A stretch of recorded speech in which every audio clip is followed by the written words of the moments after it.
Welcome to SALLYFOXAUDIOBOOK Demon Slayer, Mangekyou Sharingan Chapter 47-70, 47, Even Newton Would Weep.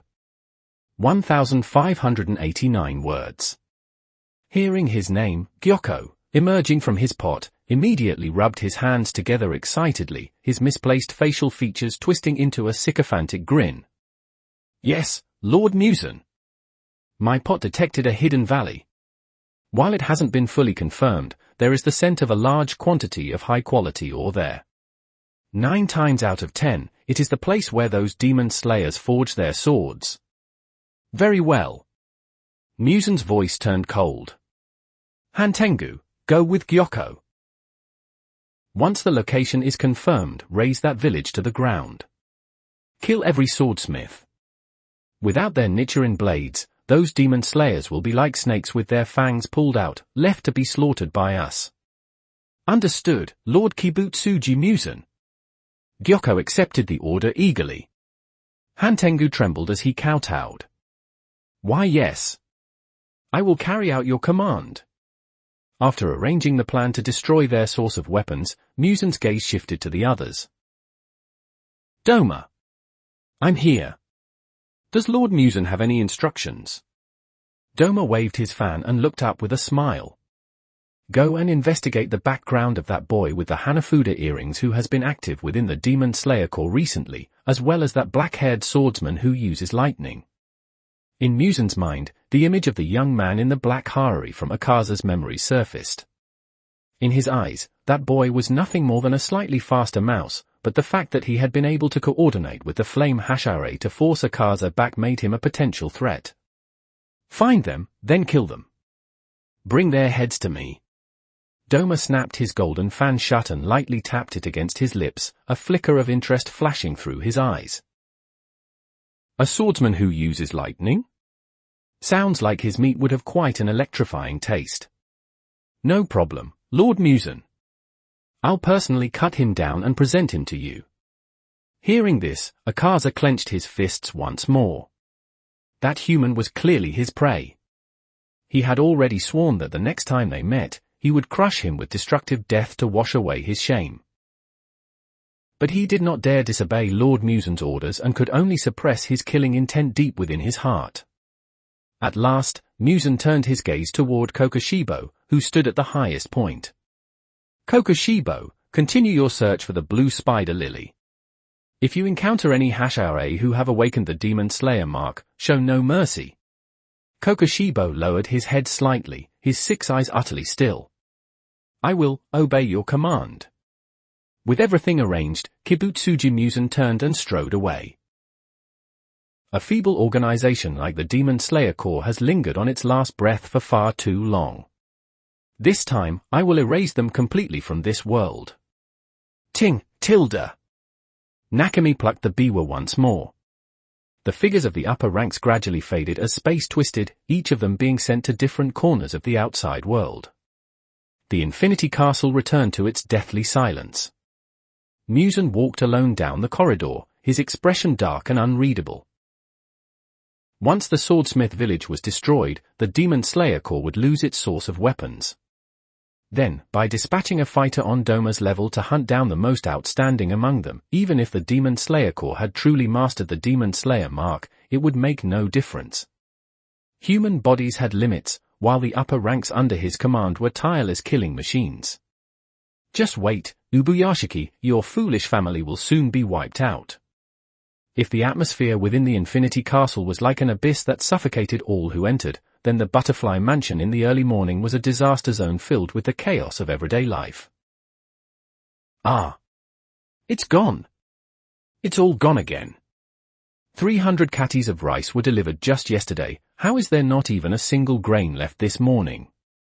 In the kitchen, Kanzaki Aoi, wearing an apron and clutching a rice scoop bigger than her head, let out a desperate cry. 3 young attendants huddled behind the doorframe, trembling. On the long veranda outside, the culprit sat cross-legged at a low table, holding a bowl of white rice piled high like a small mountain, calmly picking up a piece of golden, crispy tempura. Since fusing with the eternal Mangekyou Sharingan, Rin's chakra had undergone a qualitative leap, but it had also driven his basal metabolism to an absurd level. Just as he was about to bring the tempura to his mouth, a gust of wind struck from the side. "Boar assault! That fried shrimp is mine!" Inosuke, wearing his boar mask, leapt down from the roof, brandishing a strainer he had no business holding. He traced a sharp arc through the air, aiming straight for the tempura in Rin's chopsticks. After several days of hellish training, Inosuke's speed had indeed increased significantly. This strike even carried the tearing sound of beast breathing cutting through the air. Rin didn't even glance at him. The hand holding the chopsticks casually traced a semicircle. Thwack! The two bamboo chopsticks struck the strainer directly. A powerful counterforce traveled through it. Inosuke's hands went numb, his balance broke mid-air, and he flew straight over Rin's head, plunging into the courtyard koi pond with a loud splash. Water splashed everywhere. "It's early in the morning, stop trying to steal other people's breakfast. If you want to eat, go ask the kitchen yourself." Rin blew on the tempura to cool it, took a bite, and a crisp crunch rang out. "That's too much. You're not even human." Zenitsu sat at the other end of the veranda, biting into a rice ball as he pointed at Rin with tearful eyes. "Why do you eat more than a boar and still not gain any weight? And every day you just sit here drinking tea and basking in the sun, yet you can beat us senseless with a flick of your hand, and you even have beauties like Miss Shinobu bringing you special meals. This world is completely unfair. May divine punishment strike down this winner in life." "Zenitsu, don't say that about Rin-san. He must be training in ways we don't understand." Tanjiro, dark circles under his eyes, was still stuffing half a steamed bun into his mouth. His current state was unusual. Even while eating and speaking, his breathing followed a steady rhythm, his chest rising and falling at a fixed pace. He had clearly ingrained total concentration breathing, constant into his body. Rin swallowed the last mouthful of rice and set down his bowl and chopsticks. He glanced at Inosuke, who was still wrestling with the koi in the pond, then at the complaining Zenitsu. Clapping his hands, he stood up. "Since you're all full and have nothing better to do, let's get some post-meal exercise." Zenitsu's expression froze instantly, not even noticing the rice ball slip from his hand and fall to the ground. Boss, the exercise you're talking about, it couldn't be." Rin walked over to the old pine tree in the center of the courtyard, its trunk so thick it would take 3 people to wrap their arms around it.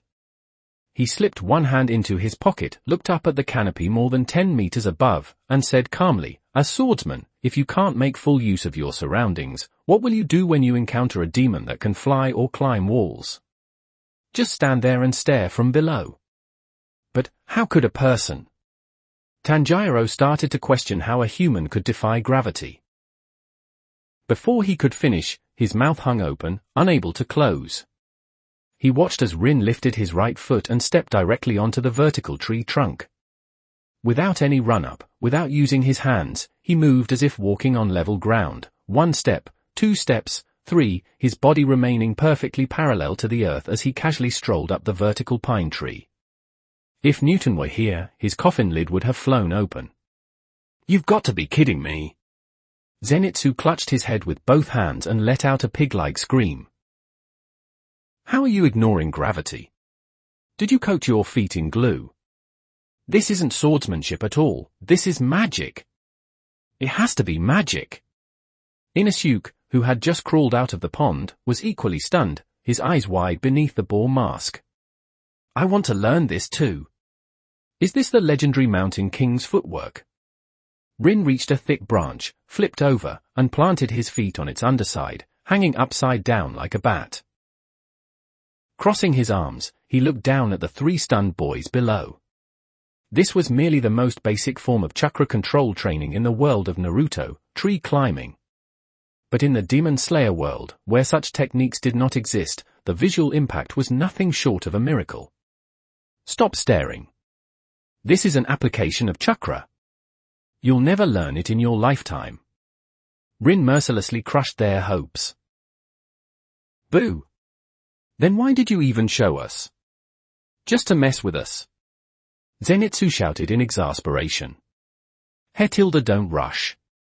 What I mean is, even if you can't hang upside down, you can still train your evasion. Rin flipped his wrist and produced a dozen water-filled balloons from who knew where. For the next half hour, I'll be throwing these at you. If you get hit once, your lunch portion is halved. Get hit 3 times, and you'll spend the entire day helping Kanzaki Aoi scrub toilets. ______. 12 Advanced Chapters, Patreon to Slept 01. Chapter 48, a Mitsuri brings a message. 1,224 words. The moment he finished speaking, the balloons in Rin's hand blurred into afterimages, shooting straight towards Zenitsu's face. Water! Help! Zenitsu scrambled away in panic. The balloon smashed against the bluestone slab where he had been standing, exploding into a massive splash. Focus! Don't just scream. Tanjiro immediately drew his wooden sword, trying to deflect the attacks with the hilt. But the water balloons Rin threw were not only incredibly fast, they also changed direction mid-air under the influence of chakra. Even with Tanjiro's keen sense of smell, he couldn't avoid a curving balloon that struck him squarely on the forehead. Splat! Tanjiro was instantly drenched like a soaked rat. Attacking the god of mountains. Take this! Inosuke grabbed a stone from the ground and hurled it at the tree. Hanging upside down from the branch, Rin tilted his head slightly, letting the stone pass by his ear. He casually flicked out 2 water balloons, smashing them directly against Inosuke's ball mask. For the next half hour, the backyard of the butterfly mansion turned into a one-sided disaster. Help! Stop throwing them, boss! I was wrong. I shouldn't have been jealous that you're handsome. Gulp! Zenitsu rolled around in the mud, already on the verge of a breakdown from being hit so many times. Just as the chaos reached its peak, light footsteps sounded from outside the moon gate leading into the backyard. Oh my Tilda, I could hear all the commotion from far away. Shinobu-chan, your courtyard is really lively. A bright, cheerful voice rang out. A girl with long hair fading from pink to green stepped in with a smile, wearing a rather revealing Demon Slayer uniform. A natural blush colored her cheeks, and she carried an exquisite food box in her hands. The love #IRA, Kanroji Mitsuri. Walking beside her was a slightly exasperated Kocho Shinobu. Shinobu wore a light purple harari today.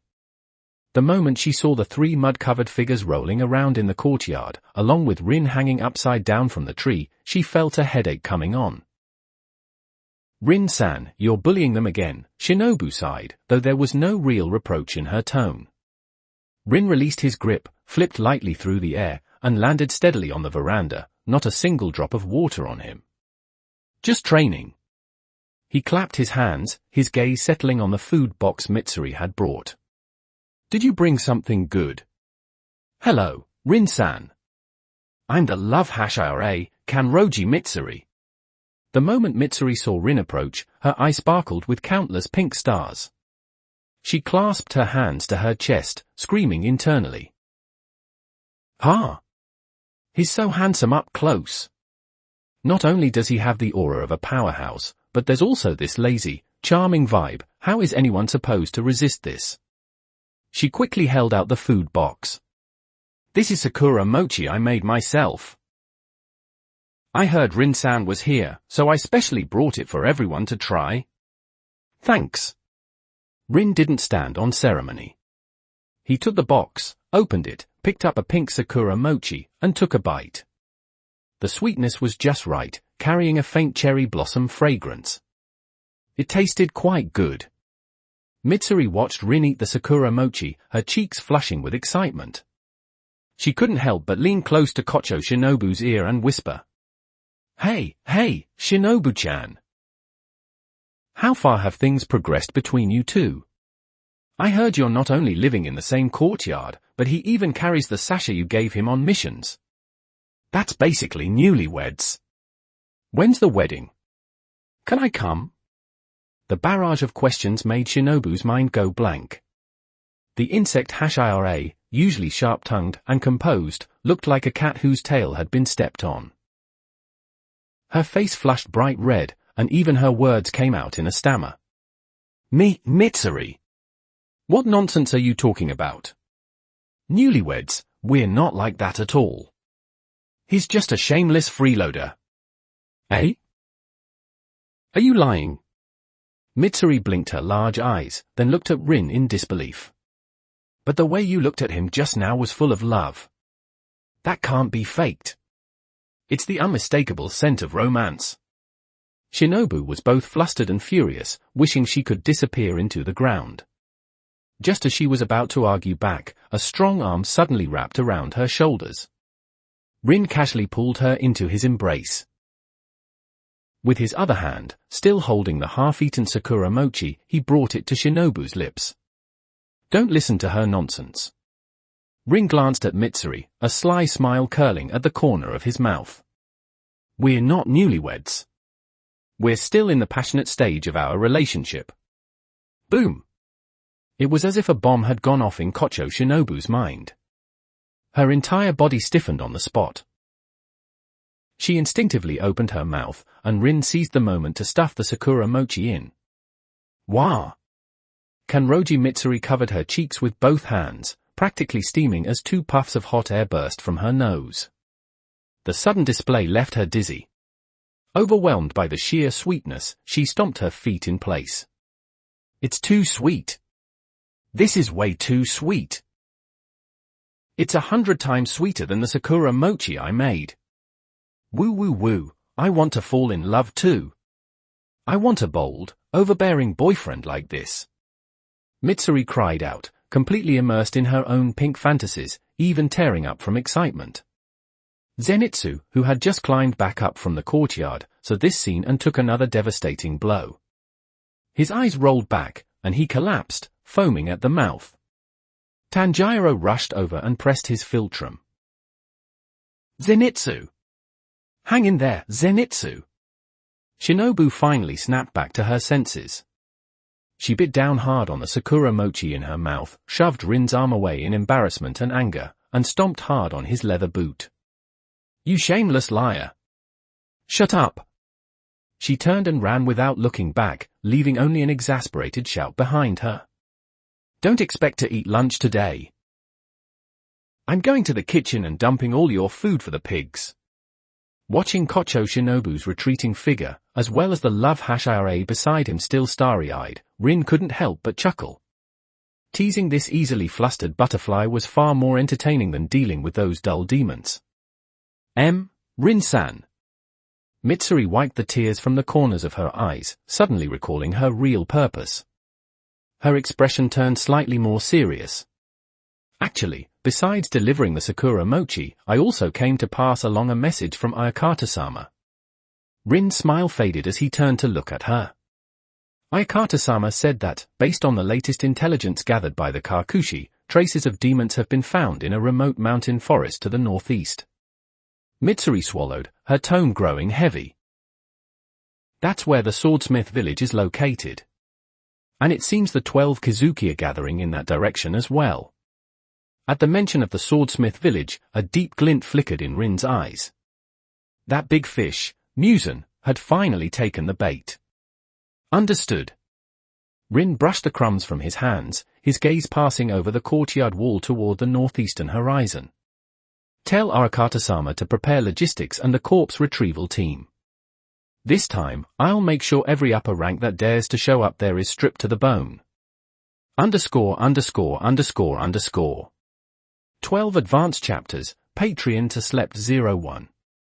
Chapter 49, The Ninja Doesn't Dampen His Senses. 1454 words. Kanroji Mitsuri skipped away from the butterfly mansion, carrying a half-empty food box, a satisfied and gossip-loving smile on her face. As a Hashira, she had her own territory to patrol. Being able to squeeze in time to deliver intelligence while also indulging in a bit of romance made the trip more than worthwhile. The courtyard soon fell quiet again. Rin withdrew his gaze and looked over at Zenitsu, who was still sprawled on the ground pretending to be dead, as well as the confused Tanjiro and Inosuke nearby. Stop lying there. Get up and pack your things. Rin tapped the stone slab at his feet with his toe, producing a sharp sound. You have half an hour. Bring a change of clothes and your weapons, then meet at the main gate. Tanjiro froze for a moment before instinctively touching the Nichirin blade at his waist. Rin-san, are we going to the swordsmith village as well? During the battle aboard the Mugen train, his blade had suffered several chips from cutting through the hard carriage to save people. Although it was still usable, if they were to face the 12 Kizuki, such a damaged weapon would undoubtedly become a fatal weakness. What, are you planning to fight an upper rank with a fire poker? Rin said bluntly. All of your blades need to be reforged anyway, so you might as well go. Besides, if you're lucky enough to run into the vermin Musen sends, you can treat them as training. TR training? Using upper ranks as training. Zenitsu, who had been playing dead, shot upright like a spring, clutching his head in terror. I'm not going. Even if you beat me to death, I'm not going. That swordsmith village sounds like it's deep in the mountains. If I get cornered there by an upper rank, there won't even be bones left of me. I'd rather stay at the butterfly mansion and help Aoi with the laundry. You don't have a choice. Rin's gaze turned cold, a trace of unquestionable pressure flashing through his pitch-black eyes. Either you walk there yourself, or I break your legs and have the Kakushi carry you. Your pick. War. He's more grumpy than my grandpa. Sensing that tangible killing intent, Zenitsu instantly shut his mouth, tearing up as he dragged Tanjiro toward the dormitory. Inosuke, on the other hand, grew so excited that white steam seemed to puff from his nostrils. Waving his two chipped swords, he shouted about going to the village to challenge the strongest swordsmith. After dismissing the three of them, Rin turned and walked down the corridor, heading straight for the private medical room deep within the butterfly mansion. Pushing the door open, a rich, fresh scent of medicinal herbs greeted him. Kocho Shinobu stood at the workbench, carefully packing several vials of differently colored concentrated medicine into a small black leather leg pouch. Hearing the door open, she didn't turn around, though her movements quickened slightly. Leaving? Her voice was calm, betraying no emotion. Yeah. Going to pull a few of Musen's fangs. Rin walked over and leaned against the edge of the workbench, watching as she neatly sorted bandages, hemostatic powder, and antidotes. The Swordsmith village is the lifeline of the Demon Slayer Corps. Its location is highly confidential, not even the Hashira know its exact whereabouts. Since Musen has found it, he must have sent elites with specialized tracking methods or spatial blood demon arts. Shinobu turned and handed him the packed medical pouch. She looked up, her deep violet eyes meeting his. This is a broad-spectrum antidote I formulated using the latest wisteria extract. It can suppress the toxins of most demons. There's also a high-concentration coagulant. Even if it's hard for a monster like you to get hurt, it's better to have it just in case. Rin took the pouch and weighed it in his hand. It was heavy, not just with medicine, but with all the concern of the woman standing before him. He didn't respond to her careful instructions.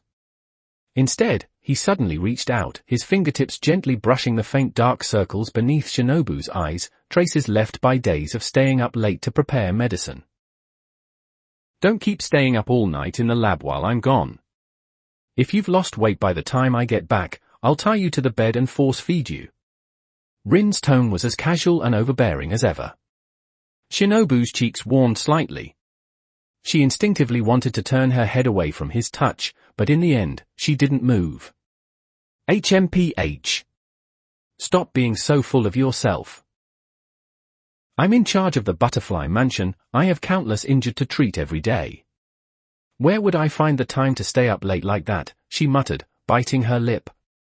Then, as if making up her mind, she reached out and grabbed his wrist. Rin. She called his name, her eyes more serious than ever. Even if you have the strength to kill an upper rank instantly, I've read the ancient records of the Demon Slayer Corps. The higher-ranking members of the 12 Kazuki have existed for centuries. Their blood demon arts are bizarre and unpredictable. I won't allow you to underestimate them. Seeing her tense expression, Rin closed his hand around hers, a faint smile tugging at his lips. Don't worry. The demon capable of killing me hasn't been born yet in this world. He lowered his head and pressed a light kiss to her forehead, as gentle as a falling feather. Take care of things here. Wait for me to come back for dinner. Without any drawn-out farewell, Rin fastened the medical pouch at his waist, turned, and strode out of the medical room. Watching his departing figure, Kocho Shinobu took a deep breath and pressed a hand to her chest, feeling the steady, powerful rhythm of her heartbeat. What an impossible bastard to refuse. Half an hour later, outside the main gate of the Butterfly Mansion.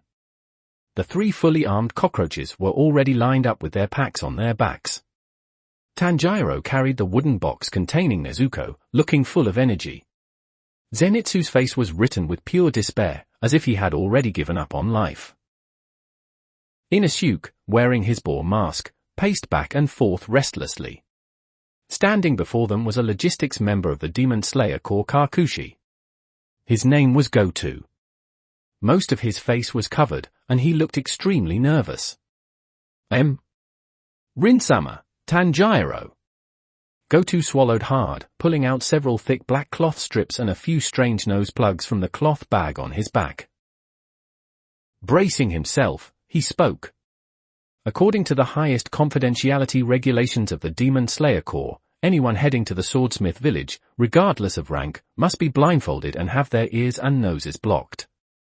Then, members of the Kakushi will transport you in stages, constantly switching guides along the way to ensure the village's location is never revealed. As he spoke, Goto glanced at Rin's half-smiling expression, and his legs began to tremble. Was this a joke? Asking this monster, this man who had once pinned all the Hashira to the ground during the Hashira meeting, to wear a blindfold and nose plugs and be carried around like cargo? He had no doubt that the moment he insisted, he would be cut in half with a single stroke. As expected. Rin looked at the confidentiality kit in Goto's hands and let out a cold laugh. A blindfold? Nose plugs? Rin gripped the hilt of his Kusanagi sword with one hand, his cold gaze sweeping over Goto. Your master personally promised me the position of Special Executive Officer, exempt from all core regulations. And now you want to transport me like cargo, blind and helpless? Do you really think those rules apply to me? Goto was so frightened that he dropped to his knees on the spot, cold sweat soaking his back. Lord Rin, please calm down. I would never dare offend you. It's just that the rules of the Swordsmith Village have been passed down for centuries. If they're broken, it will be difficult to explain to Ayakata-sama. There's nothing difficult to explain. Rin's tone was absolute. Since Musen has already found a trace of the Swordsmith Village, your so-called secrecy measures are nothing but a joke. I'll say this once. Either hand over the map, or you lead the way. As for the blindfolds. His gaze flicked toward Tanjiro and the other 2, still standing there in confusion. Just put them on those 3. Their brains aren't exactly reliable anyway, they won't remember the route. Why do only we have to wear them? Zenitsu screamed in despair. ______. 12 Advanced Chapters, Patreon to Slept 01. Chapter 50, The Swordsmith Village. 1289 words. But to Goto, this felt like a pardon from death. How could he dare argue any further? He scrambled to his feet, hurriedly fastening the blindfolds and nose plugs onto Tanjiro and the others, then respectfully gestured for Rin to proceed. Lord Rin, please stay close. This part of the route is quite complicated. We'll need to cross several mountains. Just lead the way. Enough talking. And so, a rather strange procession set off. Goto took the lead, carrying the bound and sensor-blocked Tanjiro as he dashed through the forest. Zenitsu and Inosuke were similarly carried and relayed between other Kakushi members along the way. As for Rin, he followed behind at an unhurried pace, as if he were simply out for a leisurely walk. No matter how the Kakushi demonstrated their stealth techniques, weaving through pathless mountains and forests while constantly changing routes and guides, Rin remained within 5 meters of them at all times. Not even his breathing was disturbed. Under the Sharingan's perception, this seemingly labyrinthine path was as clear as a straight line drawn across blank paper. Time passed quickly during the journey. Day and night blurred together. When they finally crossed the last mountain ridge shrouded in dense fog, a faint scent of sulfur, mixed with the warmth of hot springs, drifted toward them. "Lord Rin, we've arrived." The Kakushi responsible for the final leg stopped and removed the blindfolds and nose plugs from Tanjiro and the others. Tanjiro took a deep breath. His sense of smell, dulled and disoriented from being blocked for so long, quickly returned to normal. He opened his eyes and looked down. Nestled within the surrounding mountains, a neatly arranged village lay quietly at the bottom of the basin. White steam rose throughout the village, the unmistakable sign of natural hot springs. Deeper within, several tall chimneys continuously spat out sparks, and the faint, rhythmic clang of hammering echoed through the valley day and night. This place was the cornerstone of the Demon Slayer Corps battle against demons, the birthplace of every Nichiren blade. The Swordsmith Village. What an incredible village! The air is filled with the scent of burning iron and charcoal. Tanjiro exclaimed. Rin stood at the edge of the cliff, looking down at the quiet village from above. To ordinary eyes, it was a peaceful haven. But through Rin's Sharingan, an extremely subtle presence had already begun to spread through the mountain forest surrounding the village. It seems those rats can't wait to join the game anymore. The cold wind at the edge of the cliff swept past as Rin withdrew his gaze from the distant forest. The scarlet in his eyes faded, returning to a deep, pitch-black calm. Although the Sharingan had already picked up faint traces of demonic presence along the outskirts of the valley, the aura was scattered and carefully concealed. It was clear that the scouts sent by Kibutsuji Musen were still probing the perimeter, with no intention of launching a full-scale assault just yet. Since the prey is still preparing for battle, there's no reason for us hunters to stand here freezing in the wind. Rin stretched, turned around, and patted Tanjiro on the shoulder. "Let's go. We've come all this way, we might as well enjoy a hot spring and shake off the fatigue." "Eh? Aren't we here to repair our swords?" Tanjiro blinked in confusion. "Sword repair is the swordsmith's job. What does that have to do with you?" Rin couldn't be bothered to explain the concept of balancing work and rest, and strode down the mountain path. Goto of the Kakushi had already completed his task of guiding them. After giving a respectful bow, he quickly vanished into the forest. Descending the winding stone steps, the closer they got to the bottom of the basin, the stronger the scent of sulfur and iron became. The surrounding trees, warmed by the natural hot springs, were shrouded in a thin veil of white mist, giving the place an almost ethereal atmosphere. As the four of them stepped onto the main road of the Swordsmith village, a group of villagers wearing Hayatoko masks approached them. Seeing Rin walking at the front, a short elderly man leaning on a cane immediately hurried forward, his voice beneath the mask filled with enthusiasm and respect. "Oh my, what an honored guest! I never expected the special executive officer personally appointed by Ayakata-sama, Rin-sama, to visit us. I am the head of the Swordsmith village, Tekken Kawahara. Please forgive me for not coming to welcome you sooner." Although the old village chief barely reached Rin's waist, as the one responsible for the Demon Slayer Corps weapon supply, his status was no less than that of the Hashira. Rin glanced down at the frail-looking old man, who seemed like he might be blown away by the wind at any moment, and waved his hand casually. "No need for formalities, Tekikawahara-san. I mainly came to reforge the scrap metal these three brats are carrying. And I heard the hot springs and Matsutake rice here are good, so I figured I'd take a little vacation." "No problem at all, no problem at all. It is the Swordsmith village's honor to serve you." Village Chief Tekken nodded repeatedly.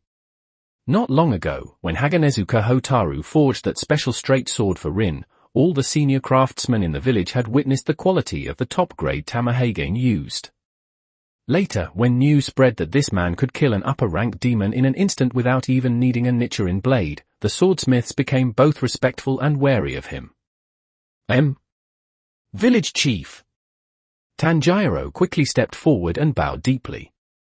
I'm very sorry. My name is Kamado Tanjiro. During the battle on the Mugen train, my blade was chipped.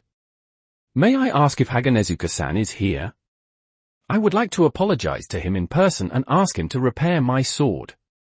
At the mention of the name Haganezuka, the surrounding swordsmiths wearing Hayatoko masks all shuddered at once. Village chief Tekking sighed and tapped his cane against the ground. That fellow. When he heard you broke your sword, he got so angry he grabbed 2 kitchen knives and went around the village looking for you to fight. When he couldn't find you, he ran off into the mountains and started a hunger strike. We haven't been able to find him since.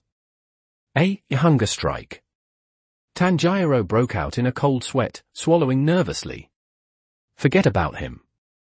He'll come crawling back once he gets hungry enough. Rin cut off the pointless discussion. Old man, prepare the largest guest room you have and bring out your most expensive dishes. We've come a long way, my stomach's already empty. It's all ready. Please follow me, Rin-sama. Under the village chief's personal guidance, they passed through the clanging workshops and arrived at a high-end Japanese-style room halfway up the mountain, with an excellent view. Sliding the door open, they found the tatami already laid out with a lavish meal. Grilled matsutake mushrooms releasing an enticing aroma, top-grade wagyu sashimi marbled like snowflakes, and several jars of sake brewed from mountain spring water. Wow! It looks amazing! Inosuke ignored all etiquette, yanking off his boar mask and tossing it aside. Bare-chested, he rushed to the table, grabbed a slice of wagyu, and stuffed it into his mouth, mumbling as he chewed, so good. I've never had meat this tender before. Zenitsu didn't even bother complaining about his aching legs. His eyes lit up as he picked up his chopsticks. Woo-woo, going out with the boss is the best. This food is 100 times better than the patient meals at the Butterfly Mansion. ______. 12 Advanced Chapters, Patreon to Slept 01. Chapter 51, The Gossiping Love #IRA. 1291 words. Rin sat cross-legged in the main seat and took a sip of sake. The clear liquor slid down his throat, washing away the faint fatigue from days of travel. He glanced at the 3 teenagers devouring the food like starving ghosts and casually lifted his chopsticks, tapping them against Inosuke's hand as it reached for the last plate of matsutake. Slap! Oh. Inosuke clutched the back of his hand and glared at Rin. Why'd you hit me? That's mine. Rin calmly pulled the plate of grilled matsutake toward himself. Once you're done eating, go soak in the hot spring. Don't sit here being an eyesore. After eating their fill, Tanjiro and the other 2 lay sprawled on the tatami, rubbing their round stomachs and groaning. Let's go check out the legendary secret hot springs that can cure anything. Rin stood up and pulled a bath towel from his bag, draping it over his shoulder. At the mention of hot springs, Zenitsu Agatsuma, who had been half dead just moments ago, shot upright as if revived on the spot. His blonde hair was a mess, his eyes gleaming with a suspicious light, and a thin line of drool even slipped from the corner of his mouth. Boss! I heard the hot springs in the Swordsmith village don't just heal injuries, but because space is limited, some baths are mixed, right? Zenitsu rubbed his hands together, his expression growing increasingly dubious. If I happen to run into a female swordswoman who came to repair her blade, hee. Rin glanced at him without saying a word. Tanjiro sighed helplessly. Zenitsu, can't you think about something decent for once? We're here to train. Shut up, Tanjiro. How would a blockhead like you, who's always with his sister, understand the suffering of us bachelors? Zenitsu bolted out through the sliding door. Hot springs. Pretty girls. Here I come. He hadn't even taken 10 steps. Rin, walking behind him, flicked his finger. A peanut shell shot forward with a sharp whistle, striking the acupoint behind Zenitsu's knee with perfect accuracy. Oh! Zenitsu's legs gave out, and he slammed face first onto the corridor, sliding all the way to the edge of the stairs before his head hit a pillar with a solid thud. He passed out on the spot. "Carry him," Rin said, tilting his chin toward Tanjiro. "Before he embarrasses himself even more." The swordsmith village's hot spring was located deep in the forest behind the mountain, enclosed only by simple bamboo fences. Steam rose from the bubbling water as it flowed from cracks in the rocks, carrying a strong mineral scent. Rin removed his yukata, revealing a lean, well-defined physique. Unlike Inosuke's wild, rugged build, his muscles were sculpted with precision, as if refined through countless trials, holding explosive strength without a trace of excess. He stepped into the hot spring, leaned back against the smooth rock, and let the warm water rise to his chest. Closing his eyes, he listened to the gentle rustling of wind through the nearby bamboo. Just then, a soft humming drifted over from the bamboo path. The little kitten beneath the cherry blossom tree, its tail curled up, so cute. Following the tune, a slender figure approached in wooden clogs.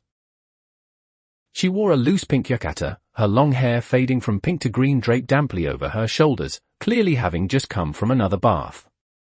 In her hand was a bottle of iced milk, and her cheeks were flushed with a warm, alluring red from the steam. It was the love Hashira, Kanroji Mitsuri, who had arrived at the swordsmith village ahead of them. "Eh? Isn't this Rin-san and Tanjiro-kun?" Spotting them in the pool, Mitsuri waved in surprise. The loose collar of her yukata shifted slightly with her movement, revealing more than intended. Zenitsu, who had just been revived by the cold water, sat at the edge rubbing his head. The moment he looked up and saw the scene, a nosebleed burst out like a fountain, and he toppled backward, fainting straight into the hot spring again. "The love Hashira!" Tanjiro quickly stood up in the water. Flustered, he didn't know where to put his hands and could only scratch his head awkwardly. Rin opened his eyes and leaned lazily against the rock, not moving at all. What a coincidence. "You're here to get your sword repaired too?" "Yes." Mitsuri walked to the edge of the pool and crouched down without any hesitation, her bright eyes fixed on Rin. "My sword got a little chipped during a mission. But the best part is the food here. I ate 3 whole buckets of matsutake rice tonight." At the mention of 3 buckets, Tanjiro quietly swallowed in the water. "Oh, right. Mitsuri suddenly remembered something, and her gossiping instincts flared up again. She glanced around, then leaned in slightly and lowered her voice. "Rin-san, since you came out this time, Shinobu-chan didn't come with you, right? The two of you were showing off so much at the Butterfly Mansion the other day. I even asked Shinobu-chan afterward, but she got all flustered and kicked me out. Are you two planning to go to Ayakata-sama and ask for permission to marry?" Faced with this barrage of questions, the corner of Rin's mouth twitched. Aside from eating, this love Hashira really spent all her time thinking about other people's romance. She has to stay at headquarters to prepare medicine. Rin casually scooped up a handful of hot water and poured it over his shoulder. "As for marriage, I'll talk about it after I twist off Kibutsuji Musen's head and use it as a betrothal gift. What's the rush?" "Water." Mitsuri clasped her hands over her heart, her eyes sparkling. "Using Kibutsuji Musen's head as a betrothal gift? That's so romantic, so bold. No, she'd probably just call me insane." Rin thought to himself, not bothering to correct the love-obsessed Hashira. "All right, stop standing around in the cold. Go get dressed after your soak so you don't catch a chill." Rin waved his hand dismissively. "Ham. Then Rin-san, enjoy your soak. I'll head back to sleep first. See you tomorrow." Mitsuri waved cheerfully, humming as she walked away in her wooden clogs. The night deepened. Tanjiro and Inosuke, light-headed from the hot spring, dragged Zenitsu, who had fainted yet again, back to the guest room. Soon, only Rin remained in the spacious outdoor bath. Everything fell silent, save for the gentle sound of the spring water flowing. Rin tilted his head, gazing at the crescent moon veiled behind thin clouds. The darkness in his eyes receded, and the intricate pattern of the eternal Mangekyou Sharingan slowly surfaced, his gaze piercing through the mist and mountains. Within his perception, the faint demonic presence from earlier had grown much stronger. It was no longer probing cautiously, but like countless cold, venomous snakes, tightening the encirclement from all directions. Upper rank 4. Upper rank 5. Rin leaned against the rock, his fingers lightly tapping the water's surface, as if marking the toll of an impending funeral bell. The numbers have increased, but it's nothing more than a swarm of weaklings gathering together. Since they had chosen to secretly lay out their blood demon arts and prepare their clones under the cover of night, he would be merciful and grant them this one night to prepare. By tomorrow night, this quiet swordsmith village would become the grave of those two rats. Splash! Rin rose from the hot spring, water droplets sliding down the lines of his sculpted body. He slipped on his loose yukata, tied the sash, and walked leisurely down the mountain path in wooden clogs. Sleep well. Tomorrow, a one-sided slaughter awaited him. _____. 12 advanced chapters, Patreon to Slept 01. Chapter 52, that's called robbery. 1219 words. Early morning in the swordsmith village. The mist still lingered in the valley, while the crisp clang of hammer against steel echoed through the air. Rin slid open the door of the Japanese-style room and took a deep breath, the cool air carrying the scent of iron and pine. He had slept well. The boost to his mental strength from the eternal Mangekyou Sharingan left him feeling refreshed, chakra flowing through his body like an endless river. Rin-san. Good morning. In the courtyard, Kamado Tanjiro had already finished washing up. With Nezuko's wooden box strapped to his back, he was energetically doing squats. In contrast, Zenitsu and Inosuke were still sprawled on the tatami inside, drool pooling beneath them as they slept like the dead. I'm heading to the back mountain for a walk. Rin ignored the two lazy sleepers and casually greeted Tanjiro.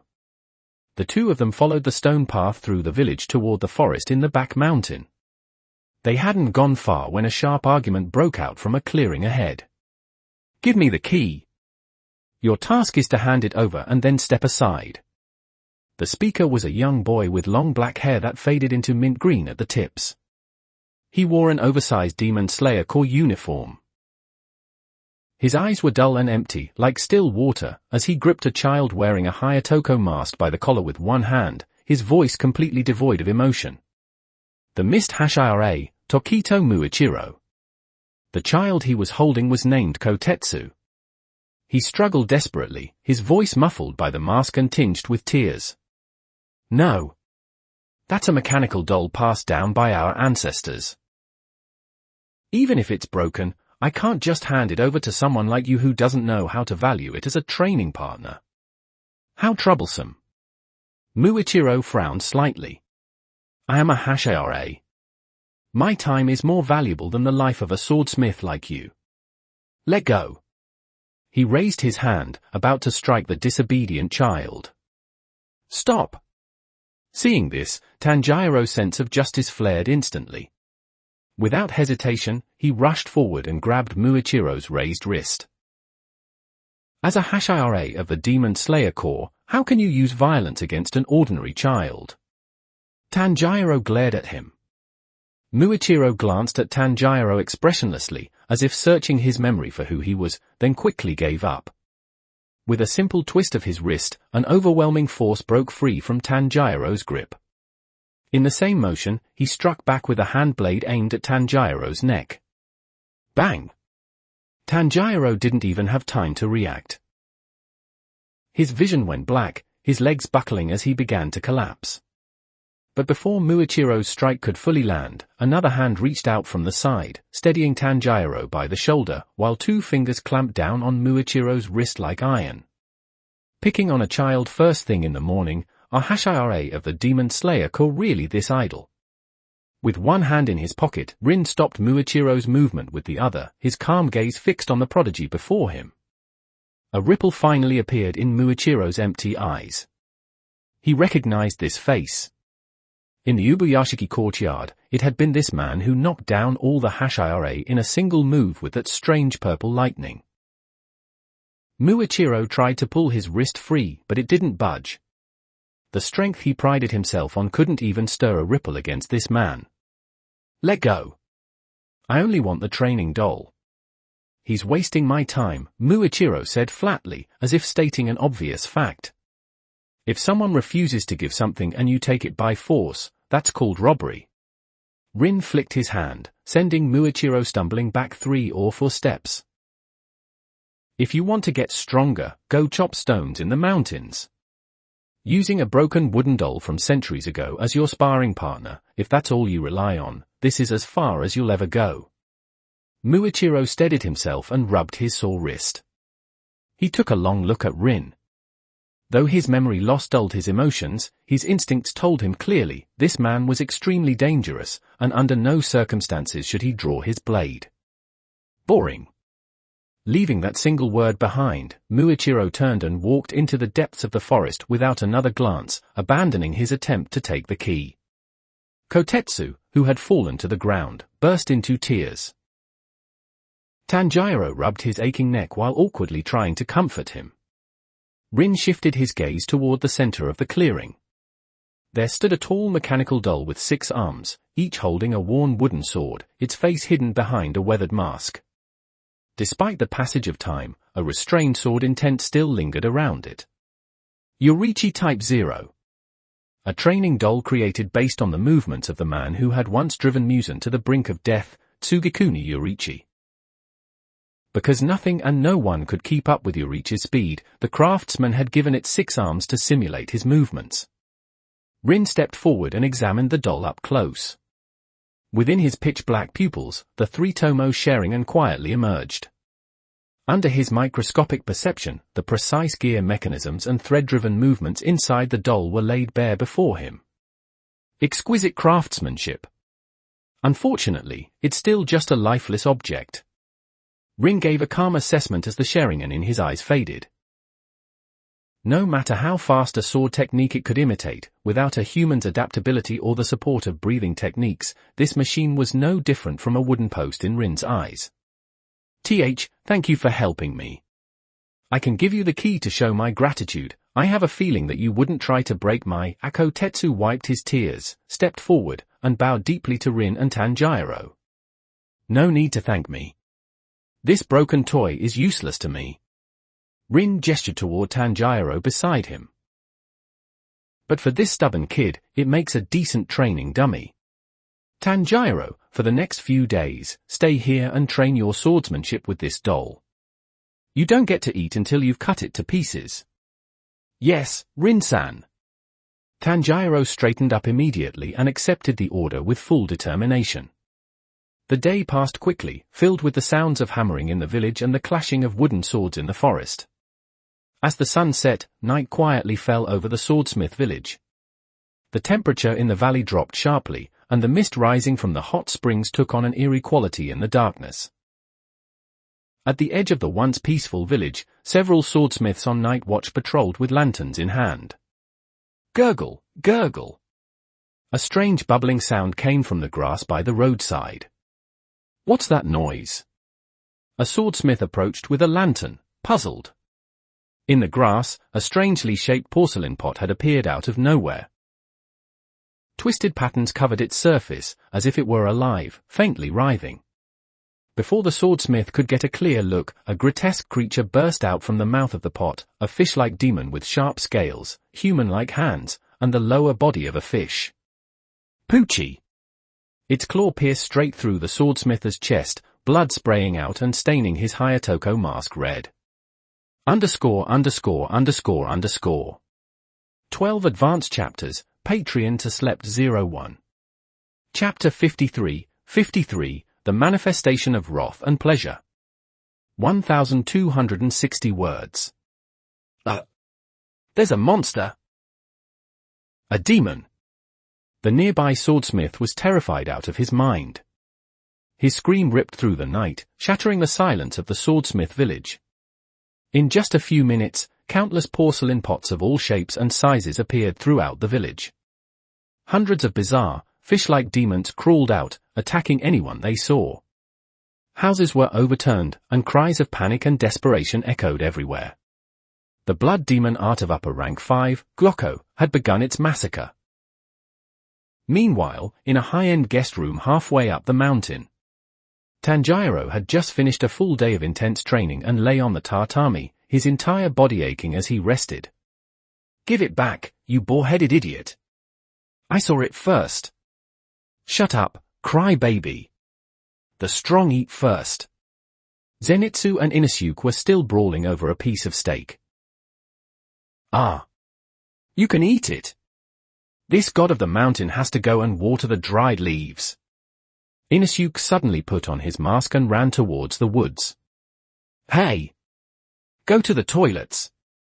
Not the woods. UG. At least wash your hands before coming." Zenitsu shouted in cringe. Tanjiro was just about to say something when faint footsteps approached from the corridor outside. His nose twitched sharply. The scent hit him like a physical blow, cold, rotten, metallic, layered with something far worse, the unmistakable reek of an upper-rank demon. Something's wrong. This scent. Tanjiro's face drained of color. He shot upright and snatched the Nichirin blade resting beside his pillow, heart hammering. "Everyone, get ready." The sliding shoji door creaked open slowly, almost timidly. A hunched, emaciated old man knelt just beyond the threshold. His thinning grey hair hung in greasy strands over a face streaked with tears and snot. Two grotesque tumors bulged grotesquely from his forehead like rotten fruit. His whole body shook as though he were freezing. "It's so scary, don't bully this old man, please don't bully me." He crawled forward onto the tatami, sobbing pathetically, dragging himself closer with trembling hands. Yet within those cloudy, weeping eyes, the kanji for upper rank and for glowed with cruel clarity. "Eh? An upper rank demon?" Tanjiro's hair stood on end. His instincts screamed danger. How had something this powerful slipped so close without him sensing it until the very last second? "Don't be fooled." A sharp crack split the ceiling above. Mist Hashare Tokito Muichiro dropped like a streak of pale lightning, having lain in wait on the roof beams. His Nichirin blade trailed a ghostly veil of mist as he descended. Mist breathing, fourth form, shifting flow slash. The blade drew a cold, flowing arc straight across the old man's neck. There was almost no resistance. The grotesque head, tumors and all, tumbled free with a dull, wet thud, rolling to a stop near Zenitsu's feet. Did he get him? Tanjiro stared, wide-eyed, hardly daring to believe it had been that clean. But this was no ordinary demon. Neither the severed head nor the collapsing body disintegrated into ash. Instead, both writhed violently, flesh bubbling and twisting like molten wax. In seconds, two entirely new figures rose from the grotesque mass. One gripped a jagged monk staff, face twisted in perpetual rage, the word wrath burning in his eyes. The other lazily fanned himself with an enormous iron fan, lips curled in a frivolous, mocking smile, the word pleasure carved into his gaze. The emotion clones of upper rank for Sekido and Karaku. How infuriating! You cut off this old man's head the moment you arrived. Sekido bellowed, slamming his staff into the floor with enough force to splinter the tatami. Boom! A thick, golden bolt of lightning exploded from the staff's base, twisting and roaring like a maddened thunder dragon as it hurtled straight toward Tanjiro and Zenitsu. Thunder breathing! Zenitsu yelped, fingers fumbling for his sword hilt, but the attack was blindingly fast. At the same instant, Karaku threw his head back and laughed delightedly. Hey tilde blow away, blow away. This is truly delightful. He swung the massive fan in a wide, lazy arc. A apocalyptic gale erupted, strong enough to rip the entire roof clean off the building. Muichiro, still mid-landing, was caught completely off guard. The wind slammed into him like a wall, hurling the mist hashare through the paper wall and sending him tumbling deep into the dark forest beyond. "Muichiro-san!" Tanjiro shouted in horror. The golden lightning surged forward, mere inches from swallowing Tanjiro and Zenitsu whole. Clang! A piercing, crystalline ring sliced through the chaos. In that same heartbeat, a blinding streak of purple-black lightning tore through the wooden door like a living spear. A dark after-image flashed across the room and met the incoming golden thunder head-on. ZZZZZZT. Two opposing forces of lightning collided in a violent explosion of sparks and raw power. But the golden thunder, fierce as it was, met something far superior. It shattered, dispersed, and vanished entirely, as though a mere imitation had dared challenge the true sovereign of storms. Purple arcs illuminated every corner of the ruined room in stark, electric light. Rin stood between Tanjiro and the demons, Kusanagi sword held steady in one hand. His black hari fluttered slightly from the residual wind. He hadn't even bothered to activate his Sharingan, his pitch-black eyes alone were cold enough to freeze blood. He stared straight at Sekido, who had frozen mid-swing, staff still crackling futilely. Swinging around a broken stick and calling it lightning. Rin's voice was calm, almost bored. "You've got some nerve." He flicked his wrist. The Kusanagi sword spun once in his grip with a low, menacing hum that made the air itself vibrate. "Trying to use lightning in front of me, you've really picked the wrong opponent." Sekido's rage flared hotter, veins bulging across his furious face. "Where did this brat come from? You dare stand in this old man's way? Burn to ash!" He raised the staff again, pouring every ounce of his blood demon art into one final, devastating bolt. But Rin gave him no opening.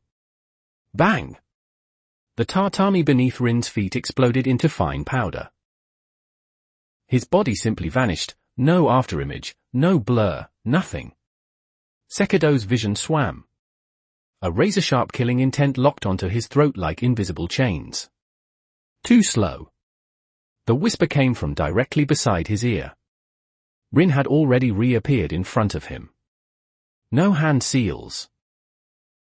No complicated technique. Just a simple, brutally efficient fist, dense Kaidori lightning screaming and compressing around his knuckles in a blinding corona of purple-white. He drove the punch forward. Boom! Sekido didn't even get his staff up in time. His enraged snarl froze as Rin's lightning-charged fist smashed square into his face with bone-shattering force. A sickening crack echoed. Sekido was launched backward like a cannonball.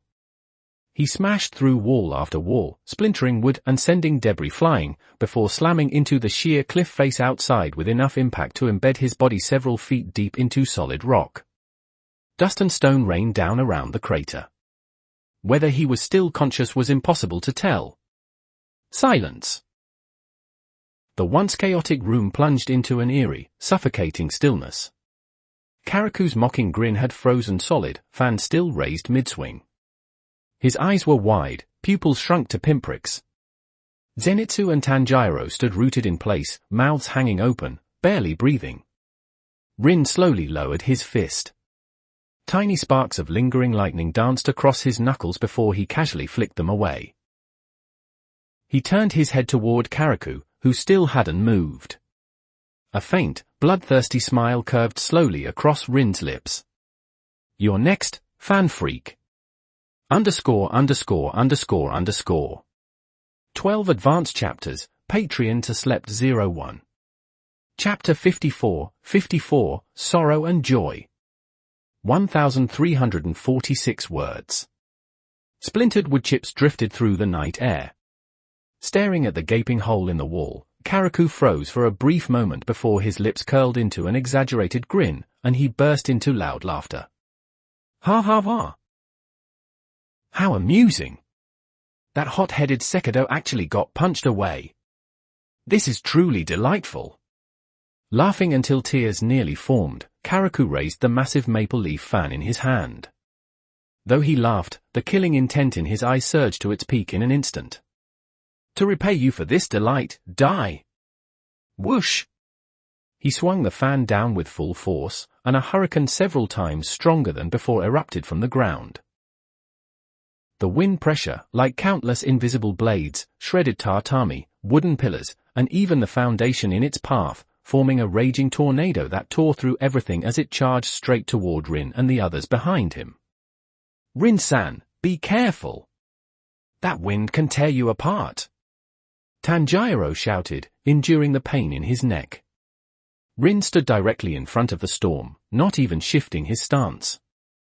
His right hand gripped the hilt of the Kusanagi sword as chakra surged through his meridians and into the blade. A deep, violent current of purple-black lightning coursed along its edge. "Break!" Rin spoke softly, flicked his wrist, and slashed upward in a single, effortless motion. Crackle! A crescent of lightning release shot forward, colliding head-on with the roaring wall of wind. The massive tornado, capable of tearing the entire house apart, was cleanly split in two by that single strike. The raging winds howled past on either side of Rin, blowing apart the courtyard walls behind him, yet not even the hem of his clothing stirred. Karaku's laughter stopped abruptly, his eyes nearly bulging out. He split the wind with a sword? What kind of monster is this? Before he could make sense of it, Rin had already appeared in front of him, without him even noticing when. "You seem to be enjoying yourself," Rin said calmly, a faint smile curling at his lips. "Since you like the excitement so much, why not call out the rest of your family?" Swish! The black blade left a fleeting afterimage as Rin, relying purely on physical speed, sliced cleanly across Karaku's neck. The head shot into the air. At the same moment, a furious roar erupted from the nearby ruins. Sekido, who had just been blasted into the rock wall, charged out, covered in blood. His face was twisted with rage as he raised his Kakra staff and brought it crashing down toward Rin's back. "I'll kill you. I'll tear you to pieces." Rin didn't even turn around. He simply swung his blade behind him. Sekido, along with the staff in his hand, was cleanly split in two at the waist. Both demons were instantly decapitated and bisected. If they had been ordinary demons, they would have already turned to ash. But Tanjiro, standing behind, clearly sensed that the demonic presence in the air not only hadn't faded, it had surged, doubling in intensity. "Rin-san! They've split!" Sure enough, with a grotesque writhing of flesh, large amounts of blood and tissue spilled out from the severed bodies of Karaku and Sekido. In just a few seconds, the original two demons became four. Alongside Sekido with his staff and Karaku with his fan, two new figures emerged. One held a cross-shaped spear, his face filled with sorrow, the character sorrow etched in his eyes. The other had wings on his back, his claws sharp as a hawk's, a playful grin on his lips, with the character joy carved into his gaze. The four clones of upper rank for Sekido, Karaku, Izetsu, and Uroji had all appeared. Oh my, how exciting! It's been ages since Prey forced all four of us out at once. Uroji flapped his wings and hovered in the air, letting out a sharp, piercing laugh. Izetsu held his spear and sighed. How sorrowful, we have to engage in such tedious slaughter again. Sekido tightened his grip on his staff, lightning crackling around him. Enough talk. Attack together and crush this human to pieces. For distinct yet equally terrifying auras intertwined, making the air in the courtyard feel heavy and suffocating. Zenitsu, who had just managed to stand, saw the scene and immediately went limp, collapsing as he clutched Tanjiro's leg and wailed, "Four of them. Why do they keep multiplying? What kind of demon ability is this? We're doomed." Just then, a loud boom sounded from outside the gate as Inosuke, wearing his boar mask, smashed through the remaining courtyard wall and charged in. I heard fighting. Pig assault. Where's the prey? He struck a pose, only to meet the cold, icy stares of the four upper-rank demons. The second half of his sentence died in his throat, and the steam puffing from his boar mask stopped instantly. Tanjiro-kun, keep an eye on those two idiots. Fall back 50 meters. Rin lowered the Kusanagi sword to his side, his gaze sweeping over the 4 demons surrounding him. He showed no sign of tension. If anything, a hint of boredom appeared in his eyes. Joy, wrath, sorrow, and pleasure? That's enough for a game of mahjong. Fine, I'll entertain you, consider this a warm-up. Arrogant human. Die. Uroji, hovering in the air, was the first to move. He opened his mouth wide and inhaled deeply. Blood demon art, screeching pressure wave. A visible, circular shock wave, capable of shattering organs and pulverizing stone, descended in a cone, enveloping Rin. At the same time, Izetsu thrust his spear forward. Blood demon art, piercing tears. 5 deadly spear thrusts shot out like vipers, sealing off every possible escape.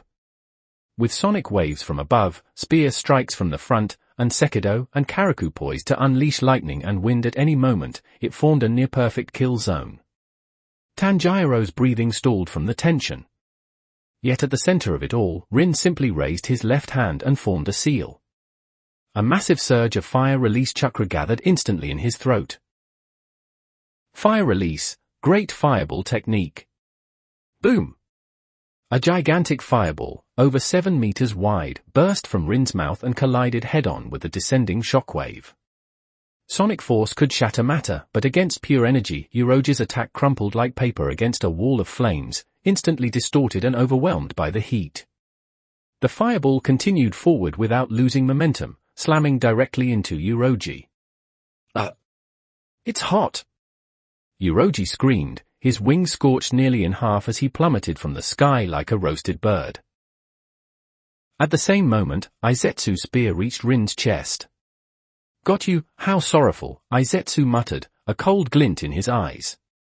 Clang! The spear tip stopped less than 3 inches from Rin's heart. Izetsu's eyes widened in shock. Rin didn't raise his sword to block. Instead, he extended 2 fingers and clamped down on the tip of the cross-shaped spear. No matter how much force Izetsu poured into it, the weapon might as well have been rooted in place, it couldn't advance another inch. Your spear technique is garbage. What, did you skip dinner? How sorrowful, indeed, Rin sneered. With a flick of his fingers, he yanked the spear toward himself. Izetsu lost his balance and stumbled forward. Rin took the opening, driving his knee upward in a clean, swift strike that slammed directly into Izetsu's face. Crack! His nasal bone shattered instantly, and Izetsu was sent flying, tumbling across the ground before coming to a stop. Don't underestimate me. Seeing this, Sekido and Karaku closed in from both sides.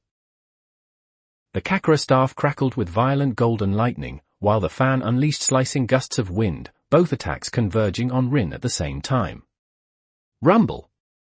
Dust and debris exploded outward, gravel scattering in all directions. Did we get him? Karaku panted, his fan still trembling. Idiot! Look up! Sekido suddenly roared. Karaku snapped his head upward.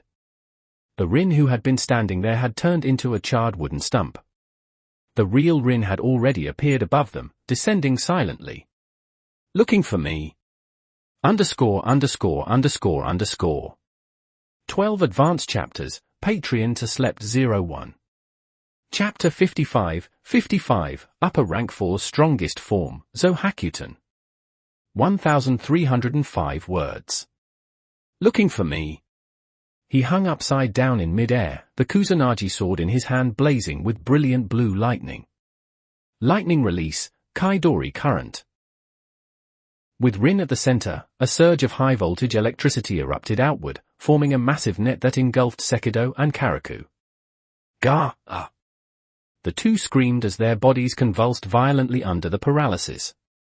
Their skin blackened inch by inch, and they collapsed to the ground, unable to move. In less than a minute, the 4 upper-rank clones, nightmares to the Demon Slayer Corps, were completely overwhelmed by Rin alone, beaten down in ways that defied reason, like children toyed with by an adult. Tanjiro and the others, watching from a distance, were utterly speechless. Drool dripped from Inosuke's mouth onto the ground, while Zenitsu pinched his own thigh, wondering if he was dreaming. Was this the power of a special executive officer? Not even using breathing techniques, and he was treating upper ranks like punching bags for amusement. Boring. Rin landed lightly on the ground, casually resting the Kusanagi sword on his shoulder as he looked at the 4 demons sprawled across the courtyard. He didn't even bother activating his Sharingan. In terms of speed, strength, or sheer power, these 4 clones didn't even qualify as a proper warm-up for the current Rin. Where's your real body, that cowardly old man, hiding? Rin walked over to Sekido and nudged his charred cheek with the tip of his foot. Hurry up. Don't waste my time. If the 4 of you fuse together, you might actually make me break a sweat. Sekido lay there with his teeth clenched. Humiliation and fury drove him to the brink of madness.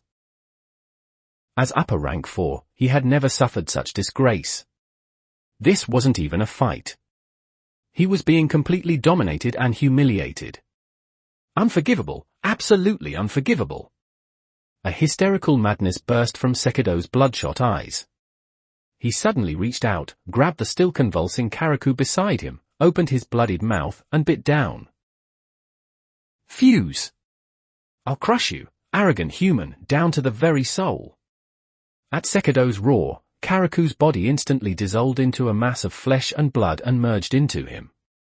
Immediately afterward, Izetsu and Uroji, who had just managed to rise, were dragged in by the suction from Sekido's body and fused into him as well. A blinding light erupted in the courtyard, accompanied by the nauseating sound of flesh twisting and rearranging. Whoosh! An aura more than 10 times more terrifying than that of the 4 demons combined exploded outward like a physical force, grinding the surrounding ruins into dust. As the smoke cleared, a child-sized demon slowly rose from the center of the crater, 5 thunder drums floating behind his back, each engraved with the character hatred. His eyes were cold, and his entire body radiated naked malice and hatred. The strongest form of upper rank for the Zohakuton. Bullying the weak, you Ivaldor. Zohakuton stared coldly at Rin and struck the drums behind his back. Several enormous wooden dragons burst from the earth and coiled around him. Seeing his opponent finally reveal his true form, Rin showed no sign of tension. Instead, he rolled his neck with a satisfied crack. Bullying the weak? Ivaldor. A smile slowly curled at the corner of his mouth, and for the first time in a while, genuine interest appeared in his eyes. Now this is more like it. I just hope your broken wooden dragons last longer than the trash from before. You villain who bullies the weak. Zohakuton struck the thunder drums behind his back, his cold voice echoing through the night. With a dull, resounding beat, the ground trembled violently. 5 massive wooden dragons burst from the earth, coiling around the childlike demon. They opened their jaws and roared, their wooden scales gleaming with a cold, indestructible sheen under the moonlight. Yeah, I'm the big bad bully, right? Rin let out a faint laugh, as if hearing the most ridiculous joke. Holding the Kusanagi sword in one hand, a scarlet 6-point pattern slowly surfaced in the depths of his pitch-black eyes. After devouring countless defenseless humans, you turn around and call yourself the victim? Your logic is so twisted it makes me sick. Shut up! A violent glint flashed across Zohakuton's eyes as he slammed the drumstick against the drum on his left. Blood demon art, screeching madness. Roar! One of the wooden dragons lunged downward, its gaping maw unleashing a devastating ultrasonic wave capable of shattering bone. At the same time, 2 other dragons attacked from both sides. One unleashed a raging gale, while the other crackled with golden lightning, sealing off every possible path of escape. Wind, lightning, and sound, 3 blood demon arts perfectly fused through the wooden dragons, their combined power far surpassing that of the 4 clones fighting separately. From dozens of meters away, Tanjiro felt a sharp pain in his ears, the residual force of the storm scraping his skin. Yet at the very center of the chaos, Rin didn't move an inch.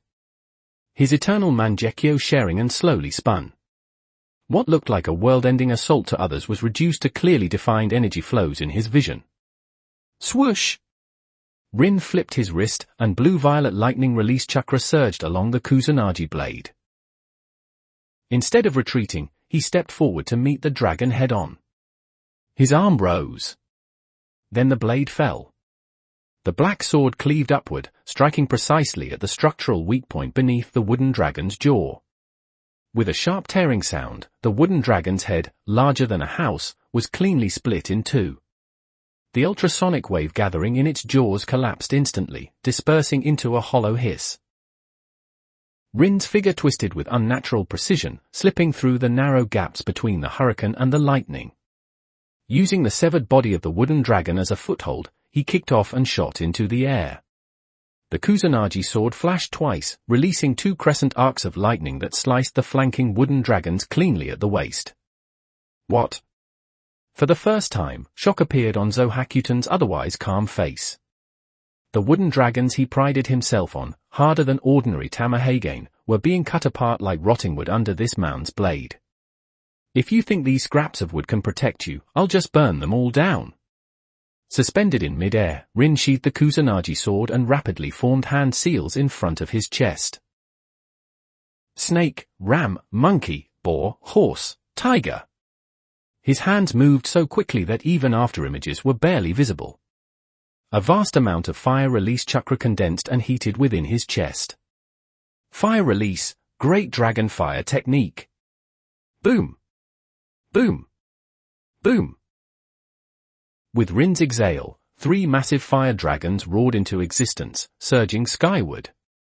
The intense heat instantly evaporated the steam rising from the nearby hot springs.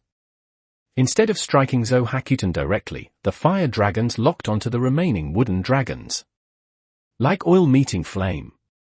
The seemingly indestructible constructs ignited the moment they were touched, bursting into blazing infernos. Firelight flared into the sky, illuminating half the night. The wooden dragons writhed and collapsed within the sea of flames, reduced to burning ash that scattered through the air. Foolish human! So what if you burned my wooden dragons? Flames that miss their target can't harm me at all. Zohakuten watched the fire dragon streak into the clouds before exploding in the sky, a sneer curling across his face. Zohakuten raised his drumsticks again, preparing to summon more wooden dragons. But Rin stopped him. Standing atop the burning wreckage, Rin looked up at the sky, a cold smile tugging at the corners of his lips. Off target? A frog in a well like you has probably never seen real power in your life. Zohakuten froze, instinctively following Rin's gaze upward. _____. 12 advanced chapters, Patreon to Slept 01. Okay, let's see how this goes. Every 100 power stones equals extra chapter. Chapter 56, Kirin. 1223 words. It wasn't just him, Tanjiro, Zenitsu, and Inosuke in the distance all sensed the change at the same time. The weather had shifted. The night sky, once veiled only by thin clouds, had gathered thick, ink-black storm clouds. The superheated updraft created by the great dragon fire technique had risen rapidly, colliding with cold air at high altitude, forming a massive thundercloud in less than a minute. Rumble! A deep roll of thunder echoed within the clouds. The air grew heavy as humidity and pressure dropped sharply. An overwhelming sense of oppression pressed down on everyone present. What's happening? I can barely breathe. Tanjiro clutched his chest, struggling for air. Zenitsu, sprawled on the ground, trembled violently, his blonde hair standing on end from the static filling the air. As a practitioner of thunder breathing, he understood better than anyone what was forming within those dark clouds above. No. That's impossible. His teeth chattered as his eyes locked onto Rin, standing calmly below the storm. His voice trembled with deep, instinctive fear. That's not a breathing technique, that's true heavenly power. That's the force of nature itself. How could a human possibly control something like that? Amid Zenitsu's collapsing composure, Rin slowly raised his right hand. ZZZZT, tilde. A blinding bolt of lightning ignited in his palm. Like a trigger, it resonated instantly with the violent lightning gathering within the storm above. Rumbling.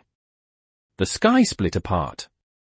Countless thick bolts of lightning intertwined widely within the dark clouds. The deafening thunder seemed capable of shattering the entire mountain. Under everyone's terrified gaze, the lightning began to gather and take form.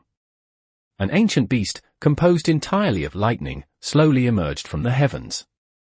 It bore the horns of a dragon and the mane of a lion, its massive body covering half the sky above the swordsmith village. Every strand of lightning that made up its form carried destructive power enough to level mountains. Lightning Release Secret Technique, Kirin. The moment the lightning beast took shape, the entire village was illuminated as if it were daylight. A crushing pressure, belonging to nature itself, descended without restraint. Zohakuton froze in place. The lightning-based blood demon art he was so proud of was insignificant before this overwhelming force. He wanted to flee, but the static filling the air locked down the space around him. Even the air he breathed carried a sharp, burning scent of ozone. "What kind of monster are you?" The words barely escaped his throat. Rin stood high above, his eternal Mangekyou Sharingan reflecting the storm-filled sky, like a god delivering judgment. "Have you ever seen true lightning?" His raised hand suddenly dropped. "Disappear with it." Roar! The Kirin let out a thunderous cry, tearing through the sky as it transformed into a blinding pillar of light that descended at the speed of lightning. The attack struck in less than 1,000th of a second. There was no chance to dodge, no room to defend. The instant Kirin struck the ground, there was no sound. The explosion had already surpassed the limits of human hearing. All anyone could perceive was a blinding white, as if the world itself had been stripped of color. Then came the shockwave, an overwhelming force that crushed and erased everything in its path. Rumbling. The earth wailed as it collapsed. Where Zohakuton had stood, everything within 100 meters, rock, trees, even the underground hot spring veins, was completely vaporized by the devastating lightning. The blinding light lingered for several seconds before gradually fading. When Tanjiro and the others finally regained their vision and cautiously peeked out from behind the boulder they had taken cover behind, the sight before them left their minds completely blank. It was gone. The once level ground had become a massive, charred crater over 10 meters deep and nearly 100 meters wide. At the edges, rocks had been melted by the intense heat into dark red magma, slowly flowing down the slopes.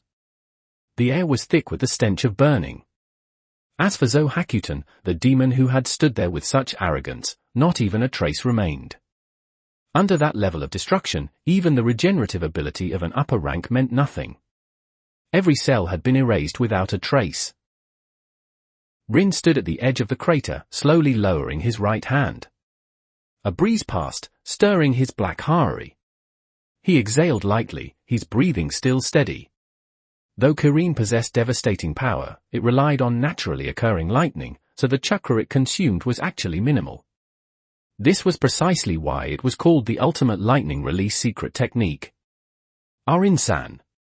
Tanjiro swallowed hard, his legs unsteady as he walked to the edge of the crater. Staring at the massive pit that had reshaped the terrain itself, his understanding of power was completely shattered and rebuilt.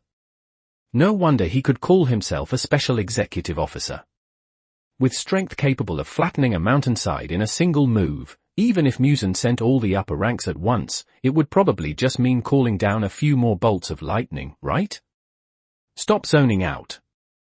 Rin's voice pulled Tanjiro back to reality. He leapt down into the scorched crater and walked toward a pile of debris at its center.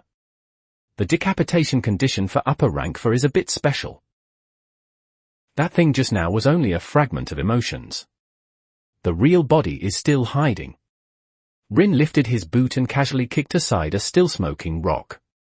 Beneath it, a tiny old man, no bigger than a rat, curled up with his hands over his head, trembling uncontrollably. Hantengu's true body, the cowardice demon. Even though he had only been grazed by the edge of Kirin, his tattered clothes had been reduced to ash, and his entire body quivered in terror.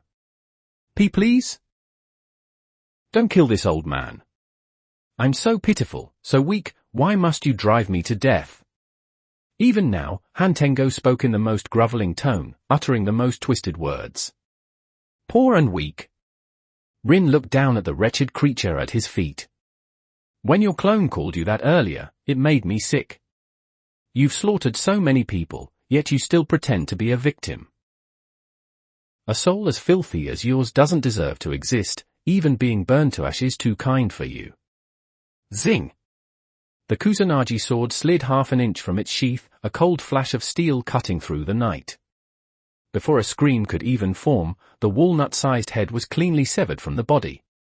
With the death of the main body, the overwhelming demonic presence that had blanketed the swordsmith village receded like a falling tide, vanishing completely. Ding!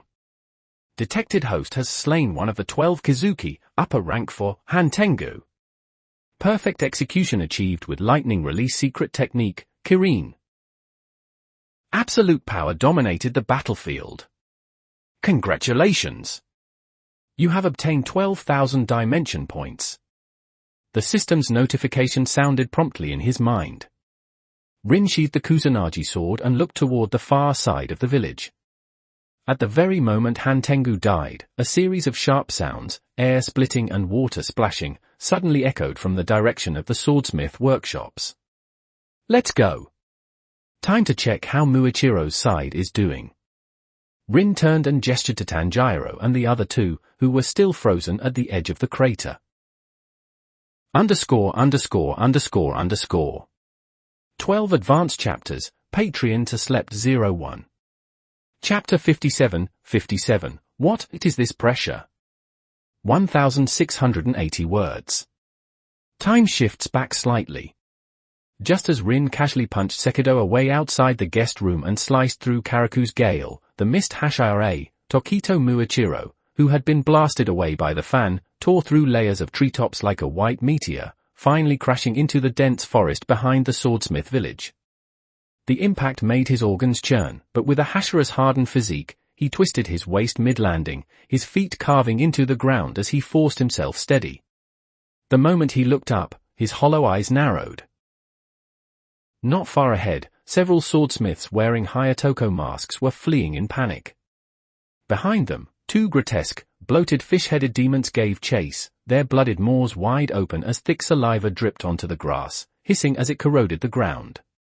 Help! Someone save us! Kotetsu, running at the rear, stumbled and fell, watching helplessly as a demon's claw came down toward him. Swish! A pale, mist-like slash swept past. The two fish demons froze, then their heads slid cleanly off, their bodies turning to ash before they hit the ground.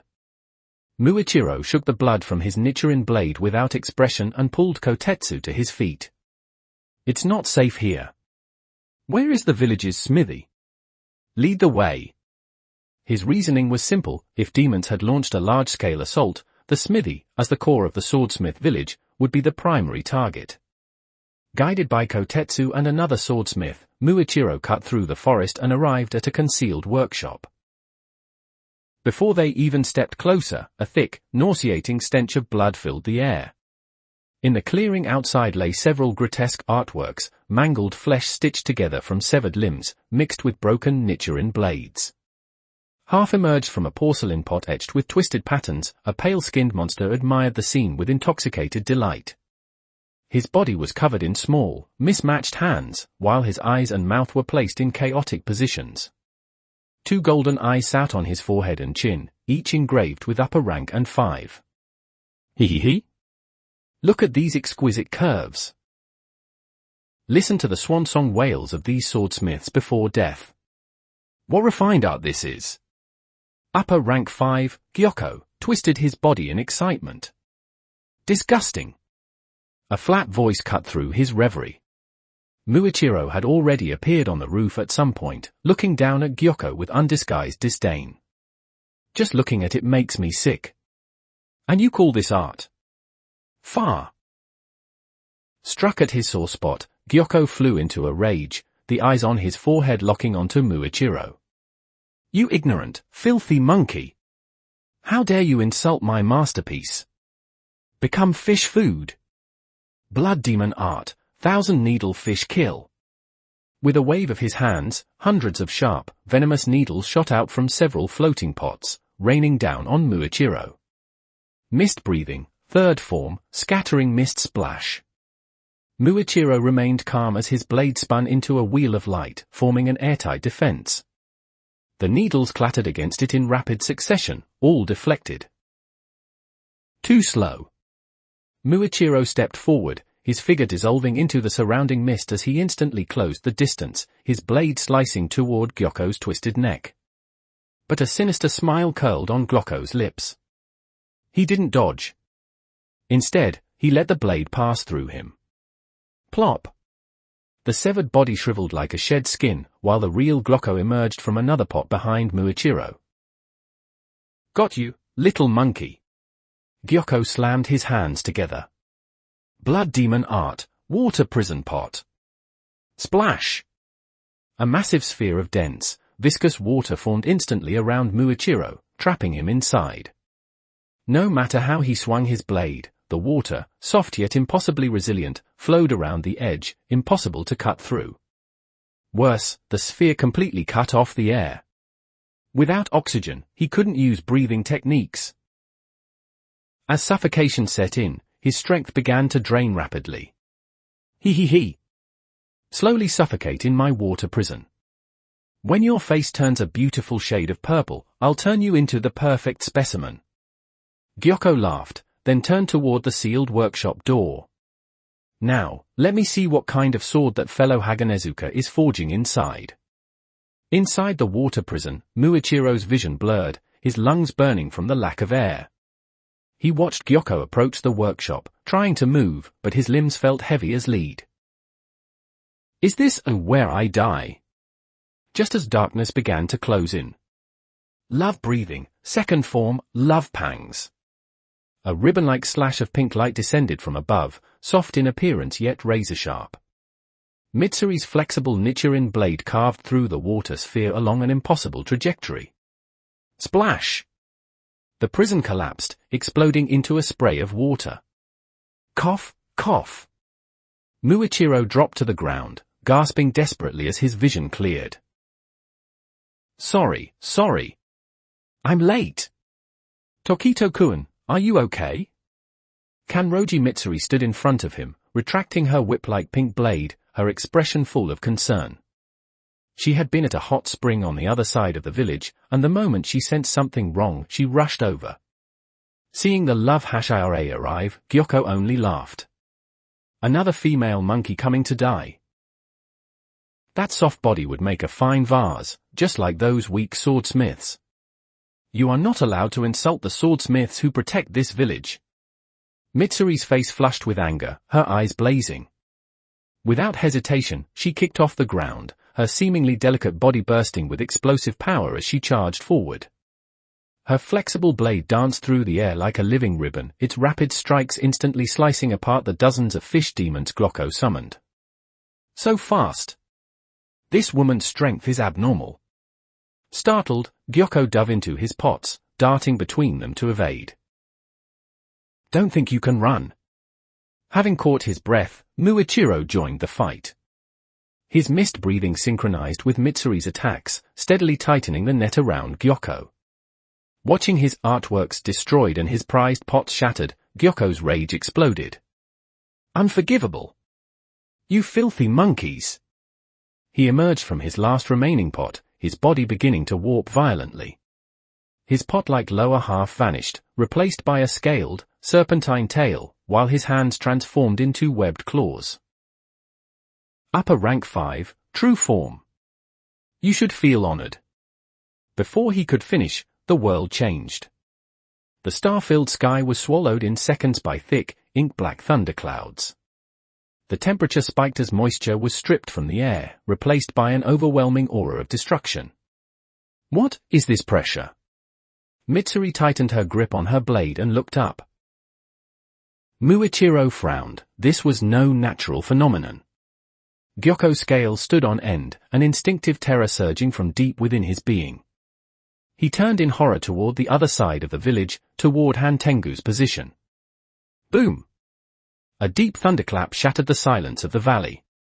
In the next instant, under their horrified gazes, lightning began to gather wildly within the depths of the clouds. An ancient beast formed entirely of thunder emerged from the heavens, exuding a crushing, world-dominating pressure. Kirin! Its blinding blue-white light illuminated the entire swordsmith village like day. Every arc of lightning carried enough power to level the entire mountain range. What is that? Gyoko's voice rose sharply, his eyes nearly bulging out. No matter how much he prided himself on being a perfect work of art, before this force of nature, his hardened scales were no more than paper. Had the heavens themselves grown angry? Rumble! The lightning descended as a pillar of light that connected the sky and the land, striking the far side of the village. There were no words to describe the shock of that moment. The ground trembled violently. Even from a distance, the shockwave cracked the earth around the workshop, tearing open deep fissures. A scorching gale swept over, carrying the stench of burnt earth. Mitsuri and Muichiro were forced back again and again, stabbing their blades into the ground just to keep their footing. The blinding light lingered for several seconds. When the world finally regained its color, faint ionized afterglow still lingered in the night sky. Gulp! Gyoko swallowed, his entire body trembling. He could clearly sense it. After that strike, Han Tengu's presence had completely vanished. Along with all his clones, he had been erased from existence, leaving not even a trace. Dead?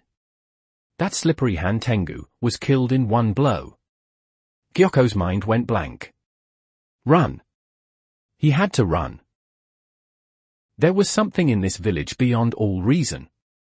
Just as he was about to retreat and burrow into the ground, a bright voice rang out behind him. That was amazing. That wild, overbearing lightning, it has to be Rin-san's move. Kanroji Mitsuri clasped her hands over her chest, pink stars sparkling in her eyes. The overwhelming pressure hadn't frightened her, instead, it only excited her more. Rin-san must have already taken care of the enemy over there. We can't fall behind either, Tokito-kun. Muichiro heard the name and recalled the black-haired young man who had stopped his attack with one hand and mocked him for chopping wood. So, that was his true power? The kind of force that could erase an upper rank in an instant. Gyoko's heart sank. That monster was human? And he was coming this way. Don't joke. I am one of the noble 12 Kizuki. Gyoko roared, his serpent tail writhing as he tried desperately to escape into the forest. But a lazy voice drifted in with the night wind. Why run? Stay. Let me see what kind of art you're made of. Gyoko froze, turning his head stiffly.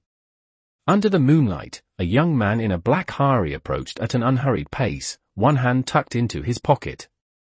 Behind him were Tanjiro carrying the wooden box, along with Zenitsu and Inosuke, still trembling from the earlier display. Rin stopped less than 10 steps away. His black hair stirred lightly in the wind. Even without activating the Sharingan, his mere presence felt like an immovable mountain, sealing off every possible escape. Long time no see. Rin glanced briefly at the starstruck Mitsuri and the silent Muichiro, then slowly drew the Kusanagi sword. This fish-faced freak with baby hand seemed pretty lively just now. Mind if I step in and take over? _____. 12 advanced chapters, Patreon to Slept 01. Chapter 58, Pretty Ugly. 1410 words. Dead fish? Baby hands. Gyoko's already distorted face twisted even further at those words. What he hated most in his life was having others mock his appearance and his so-called art. Even though he had just witnessed that lightning release flatten a mountaintop, the fury of having his sore spot struck forcibly suppressed his fear of Rin. You vulgar, lowly, hairless monkey who can't differentiate between trash and art. The eyes on Gyoko's forehead and chin bulged at the same time, veins crawling across them as his snake-like tail lashed wildly against the ground, shattering the hard bluestone slabs into pieces. Behold my perfect form, freed from the pot. How beautiful, How divine! The scales on my body are masterpieces harder than diamonds. Now that I'm seeing you closely, you actually are pretty. Rin suddenly said, making Gyoko's mouth twitch slightly with happiness, then added, pretty ugly. You filthy human. Since you're so eager to die, I'll turn you into an ugly little fish and carve you up myself. Before his words had fully faded, Gyoko's thick tail coiled tightly, compressing with force before releasing like a spring. Blood demon art, death strangling fish scales. Bang! Bang! Bang! Gyoko's figure vanished instantly. Using his diamond-hard scales and explosive muscular strength, he began leaping at irregular high speed between the trees, walls, and ground surrounding the workshop. Each push-off left behind a deep crater and triggered a sharp sonic boom. In the blink of an eye, the air was filled with countless afterimages from his rapid movement. To an ordinary swordsman, it was like facing a flawless, inescapable net of death closing in from all directions, with no way to tell from which blind spot his true body would launch a fatal strike. So fast! I can't track him at all.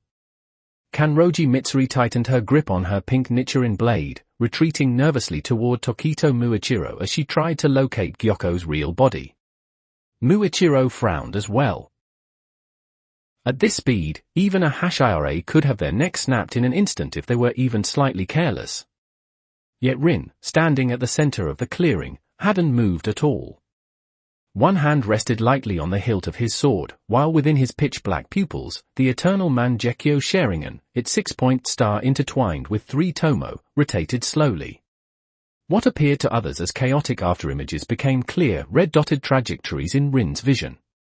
Every contraction of Gyoko's muscles, every angle of his landing, was fully analyzed and slowed by those eyes. Die! The afterimage midair suddenly split in two. Gyoko's true body, wearing a grotesque grin, plunged down from directly above Rin's blind spot. His webbed, razor-sharp claws tore straight toward the crown of Rin's head. As long as my god's hand touches you, even by a single hair, you'll instantly turn into a fish. This is my most elegant art. Gyoko howled inwardly. 10 meters, 5 meters, 1 meter. At the moment those scaled claws came within half a foot of Rin's head. Hetilda Rin lifted his free left hand and reached up to meet them. Idiot! To think you dare grab my hand with bare flesh. Gyoko was ecstatic, already imagining this arrogant brat flopping on the ground as a fish. Snap! A soft sound. Rin's 5 fingers clamped tightly around Gyoko's wrist. There was no mutation, no transformation, no sign of his blood demon art activating. Because a tenth of a second before their skin made contact, dense azure lightning had already surged from Rin's palm, flooding into Gyoko's body first. ZZZZZZT. Lightning release, Kaidori. A piercing roar of electricity erupted. Gyoko's entire right arm went numb in an instant. The next moment, a searing, nerve-shredding agony tore through his entire body. The demon cells within him, meant to activate his blood demon art, were carbonized on contact by the thousands of degree heat carried by the raging lightning. Argh! Gyoko let out a shrill scream. His high-speed descent was forcibly halted by Rin's grip, leaving him suspended midair, his body convulsing violently. This is your so-called art. Rin looked up at the twisted demon in his grasp, his eyes filled with naked contempt. It's no different from a loach thrashing in the mud. With a sharp pull, Rin slammed Gyoko's massive body straight into the ground. At the same time, the Kusanagi sword in his right hand finally left its sheath. Clang! The black blade traced a cold arc through the night. Slice! Gyoko's scales, supposedly harder than diamond, were as fragile as paper before the Kusanagi sword. The blade cut cleanly through his neck, severing muscle and spine in a single stroke. His grotesque head, its features warped and misaligned, tumbled across the ground. A clean decapitation. Efficient, precise, without the slightest hesitation. From the moment Gyoko launched his killing move to the instant Rin broke it with one hand and beheaded him, less than 3 breaths had passed. In the distance, Tanjiro and Zenitsu, who had just arrived, witnessed the scene. They both froze, swallowed hard, and instinctively chose not to step forward. What kind of joke is this? Gyoko's severed head did not die immediately. The goldfish-like eyes on his forehead bulged wide as foul-smelling blood sprayed from his mouth and he roared hysterically. I am upper rank 5. How could my scales be cut by an ordinary sword? You lowly. Before Gyoko could finish his curses, a black leather boot came down hard on his face, crushing his mouth and jaw into the dirt. Noisy. Rin looked down at the head beneath his foot. He had no interest in using Amaterasu to burn the remains to ashes. The moment the Kusanagi sword severed Gyuko's neck, the demon's life force had already been cut off. Sure enough, as Rin lifted his foot, both the severed head and the headless body not far away began to crumble rapidly, as if weathered by time. No, don't. My art isn't complete yet. Lord Musen. Amid broken, fading wails, upper rank 5 completely disintegrated into ash. As the wind scattered it into the night sky, it marked the complete failure of this invasion. Ding! Detected that the host has killed one of the 12 Kazuki, upper rank 5 Gyoko. Swordsmith village saved from destruction. Hashira level battle successfully intercepted. Congratulations to the host for obtaining 10,000 dimension points. The system notification echoed in his mind. Including the 12,000 points from killing Hantengu earlier, this trip to the Swordsmith village had earned him a total of 22,000 points. While it didn't match the reward from altering Tengen Yuzui's fate during the Entertainment District incident, it was still a solid gain. Rin flicked the Kusanagi sword lightly and returned it to its black scabbard. Atilda Rin-san. That was amazing. A pink blur rushed over with a cheerful shout. Kanroji Mitsuri sheathed her Nichirin blade and circled Rin twice, her face glowing with admiration. If not for propriety, she might have already thrown herself at him in excitement. That grab just now, and that strike. It was like slicing tofu. Even though that demon was so tough, it was completely helpless in front of you, Rin-san. Mitsuri clasped her hands to her chest, her eyes sparkling. Shinobu-chan is so lucky to have someone as reliable as you. Rin rubbed his temples, feeling a bit helpless in the face of this Hashira who radiated unfiltered enthusiasm at all times. It's just basic demon-slaying knowledge. No matter how hard their scales are, as long as you break the structure behind their movement, they're nothing more than dead flesh. At that moment, Tokito Muichiro walked over silently. He sheathed his Nichirin blade, his gaze lingering briefly on the pile of ashes before lifting his eyes. For the first time, clear emotion surfaced in those once empty eyes.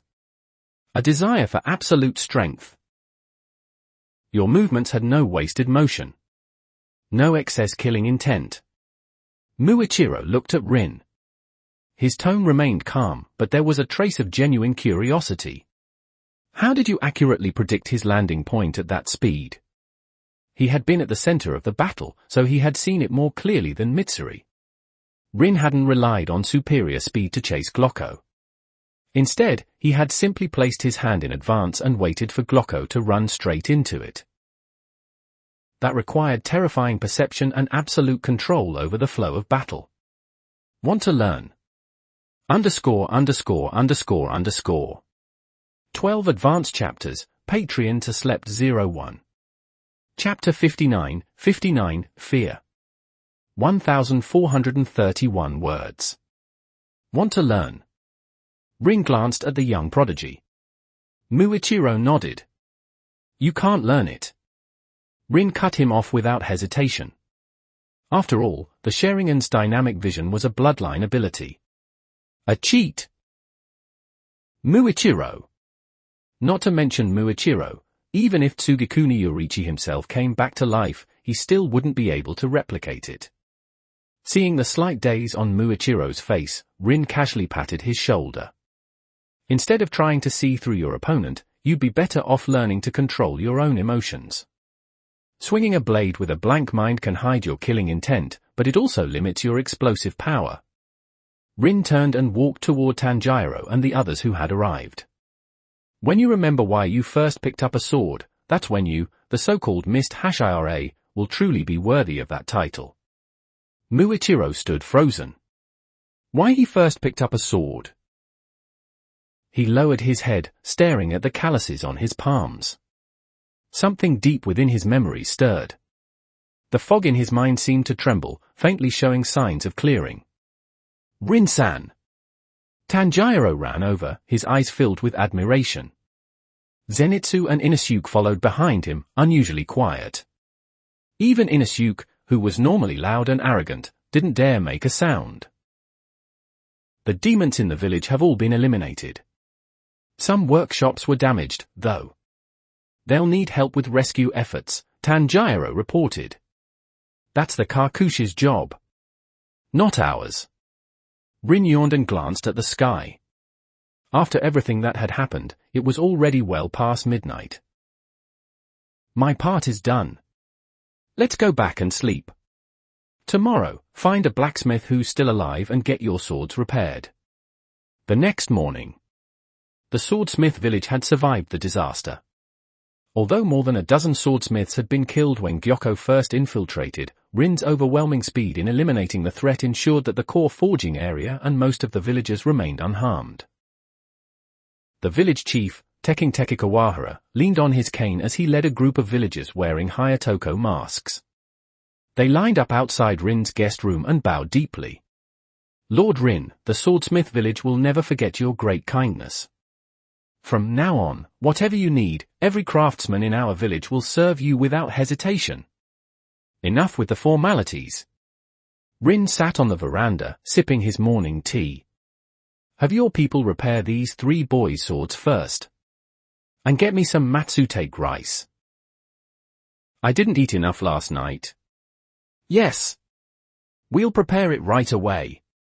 Amid the busy scene of gratitude, a burly man wearing a Hayatoko mask came charging down from the back mountain, 2 kitchen knives in hand. Haganezuka Hotaru. He had spent the entire night fasting alone in the mountains, completely unaware of what had happened in the village. The moment he returned, he spotted Tanjiro standing in the courtyard. Kamado Tanjiro? You bastard! You actually chipped the blade I forged. I'm going to kill you. Haganezuka lunged forward, brandishing his knives. Mr. Haganezuka. Calm down. Let me explain. Tanjiro bolted around the courtyard in panic. Rin took a sip of tea, watching the chaotic yet familiar scene, and let out a satisfied sigh. Upper Rank 4 and Upper Rank 5 had both fallen in one night. When news of this reached the Infinity Castle, Musen would probably be furious enough to smash a few of his experimental flasks. Hetilda. Deep within the Infinity Castle. Inside a vast laboratory styled like a Western mansion. Cloudy blue medicinal liquid filled rows of glass beakers, while the blue flames of alcohol lamps flickered quietly. Kibutsuji Musen stood in a pristine white lab coat, a dropper in hand, his gaze fixed on a mutated blood sample in a petri dish. He was experimenting with varying drug concentrations, attempting to increase the demon cell's tolerance to sunlight. Drip. A drop of liquid fell. At that exact moment, Musen's hand froze. His plum-red slit pupils shrank abruptly, and a violent, inexplicable palpitation surged through his heart. His fingers clenched unconsciously around the dropper. Crack! The fragile glass shattered in his grip. Sharp fragments pierced into his palm as dark red blood dripped between his fingers onto the spotless white workbench. Musen showed no sign of feeling pain. His expression darkened to the point it seemed as though water could drip from it. The connection had been severed. Just a moment ago, his mental link to Upper Rank 4, Hantengu, had been completely cut off. Hantengu was dead. How was that possible? Hantengu might have been cowardly, but his blood demon art allowed him to split into multiple bodies. As long as his true form, smaller than a rat, remained hidden, even 3 or more Hashare working together wouldn't be able to kill him so quickly. Before Muzan could process the shock, another thread deep within his consciousness snapped. Upper rank 5, Gyoko. His life force had completely vanished. Less than the time it took for a stick of incense to burn. Bang! Muzan overturned the laboratory bench in front of him. Precious reagents shattered across the floor, glass fragments scattering as pungent fumes filled the entire room. 2 upper ranks, killed in a single night. Muzan's teeth ground together. His pale face twisted under the weight of fury and an indescribable dread. Ever since Gyutaro and his sister had fallen in battle, the upper rank seats had only just begun to recover. He had sent Mangekyou and Gyoko to destroy the swordsmith village, believing it to be a guaranteed victory. Instead, it had become a death sentence. The upper ranks, whose positions had remained immovable for over a century, had lost more than half their members in less than a month. This was no coincidence. Nakami! Muzan's voice exploded through the empty laboratory, thick with uncontrollable violence. Clang! The sharp note of a biwa echoed through space. The surroundings distorted, and in the next instant, Muzan stood upon the interwoven platforms at the heart of the Infinity Castle. As several spatial doors opened, the remaining upper ranks were forcibly summoned. Upper rank 1, Kokushibo. Upper rank 2, Doma. Upper rank 3, Akaza. The moment they appeared, they felt it. A suffocating pressure in the air, as if it could crush them at any moment. The killing intent radiating from Muzan was more violent and unrestrained than ever before. Muzan-sama. Doma dropped his usual playful smile, immediately sensing something was wrong. Kokushibo's 6 eyes narrowed slightly as he knelt on one knee in silence. Akaza lowered his head, unease surging within him. Muzan said nothing. He strode straight toward Akaza, his right hand shooting out to seize him by the throat and lift him off the ground. Ua? Muzan-sama. Akaza struggled for breath, completely unable to understand what he had done wrong. You fool. What kind of garbage fills your head? Muzan's fingers pierced straight through the skin of Akaza's neck, demon blood spilling freely. The information you brought back, wasn't it that the lightning-using swordsman and the flame Hashira barely managed to force you back, even when fighting together? That they only survived by relying on the coming dawn? Why yes. Muzan-sama. I witnessed it personally. Akaza forced the words out through his constricted throat. Then explain this to me, why were Mangekyou and Gyoko killed tonight at the swordsmith village as easily as crushing 2 ants? Boom! The words struck like thunder in the minds of the 3 upper ranks. Mangekyou and Gyoko were dead. How could that be possible? Muzan flung Akaza against a wooden wall, blasting a large hole through it. His chest rose and fell violently. He stepped forward and pressed his hand against Akaza's head, forcibly probing his memories. Muzan did not believe the Demon Slayer Core possessed the power to kill 2 upper ranks in a single night. He intended to find the flaw himself. Yet no matter how he searched, Akaza's memories of the battle aboard the Mugen train remained unchanged, scenes of a desperate struggle, of a Demon Slayer barely clinging to life. There were no inconsistencies. Everything appeared perfectly real. And that was precisely the problem. If the Demon Slayer's strength had truly been limited to that level, how could Mangekyou and Gyoko have died so quickly? They hadn't even had the chance to send back a signal. Muzan released his grip and took 2 steps back. A chilling realization slowly formed in his mind. Your memories have been altered. Looking at Akaza collapsed on the ground, Muzan felt something he hadn't experienced in a long time. Fear. ______. Bonus chap, Black Heart. 12 advanced chapters, Patreon to Slept 01. Chapter 60, without my orders, no one is to step outside. 1659 words. As the progenitor of demons, he controlled their lives, their thoughts, their very existence. Yet he had completely failed to notice that Akaza's memories had been tampered with.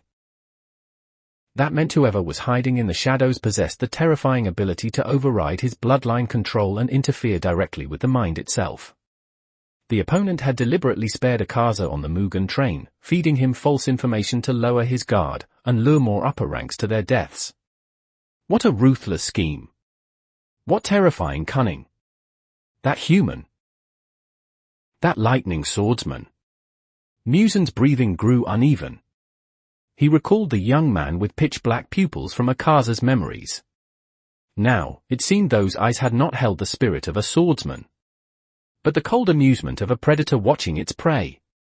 If even upper rank 3 could have his memories altered without realizing it, then if he were to face that monster himself. Kibutsuji Mugen took a step back. He had survived for 1,000 years not through strength alone, but through an instinct for danger sharper than anyone else's. When he had encountered Tsugikuni Yorichi, he had split apart and fled without hesitation. And now, that same sense of impending doom had returned. Kokushibo, Doma, Akaza. Mugen turned his back to the 3 remaining upper ranks. His voice was cold once more, but now carried an undeniable resolve. Cease all hunting and reconnaissance. From this moment on, all of you will remain within the Infinity Castle. Without my orders, no one is to step outside. Doma froze, unable to hold back his question. Mugen-sama, what about the search for the blue spider lily? I will have the lower demons continue the search. Mugen snapped, turning his head sharply, his plum-red eyes filled with darkness. Your only task now is to stay within the Infinity Castle and grow stronger. A variable has appeared within the Demon Slayer core. Until I uncover its nature, or until I complete my own evolution, none of you are to throw your lives away. Even if it meant being called a coward, he would not provoke that mysterious swordsman now. As long as he remained hidden within this layered dimensional space, the Demon Slayer core would never be able to find him. Time was on his side. 10 years. 100 years. Even if he waited until that monster died of old age, he would still be the one standing at the end. Nakami. Seal all entrances to the Infinity Castle. Ting Tilda. At his command, the crisp sound of the Biwa echoed once more. The entire space fell into a silent, dormant stillness. Meanwhile, at the swordsmith village, the sun was warm, the breeze gentle. Compared to the suffocating tension within the Infinity Castle, everything here felt so peaceful it made one drowsy. Help! Haganezuka-san. I know I was wrong. Please don't cut me with a kitchen knife. Tanjiro, with several swollen lumps on his head, clutched his newly reforged Nichirin blade and ran for his life along the village road. Behind him, Haganezuka Hotaru, still wearing his Hayatoko mask, chased relentlessly with 2 gleaming kitchen knives, like a furious butcher. You sword-breaking bastard! I'll turn you into mincemeat today. On the corridor, Rin held a cup of hot tea, watching the familiar daily chaos unfold, and shook his head with a helpless sigh. 3 days had passed since the deaths of upper rank 4 and upper rank 5. During that time, the swordsmiths had worked day and night. Not only had they reforged Tanjiro's blade, but they had also thoroughly repaired and maintained Zenitsu's and Inosuke's weapons. The Love Hashira, Kanroji Mitsuri, and the Mist Hashira, Tokito Muichiro, had already departed yesterday to return to their respective duties. Before leaving, Muichiro had approached Rin. Though he said nothing, there was a newfound clarity in his eyes. He had clearly rediscovered the reason he first took up the sword. If you're done watching, pack up and get ready to leave. Rin set down his teacup and called out to Tanjiro, Zenitsu, and Inosuke as they ran past the corridor. Half an hour later, at the village entrance, a Kakushi member, Goto, had been waiting for some time. The moment he saw Rin approach, he straightened instantly, barely daring to breathe. Rin-sama. Would you like me to prepare blindfolds? Goto asked nervously, swallowing hard. What do you think? Rin glanced at him sideways. You understood. Please leave it to me.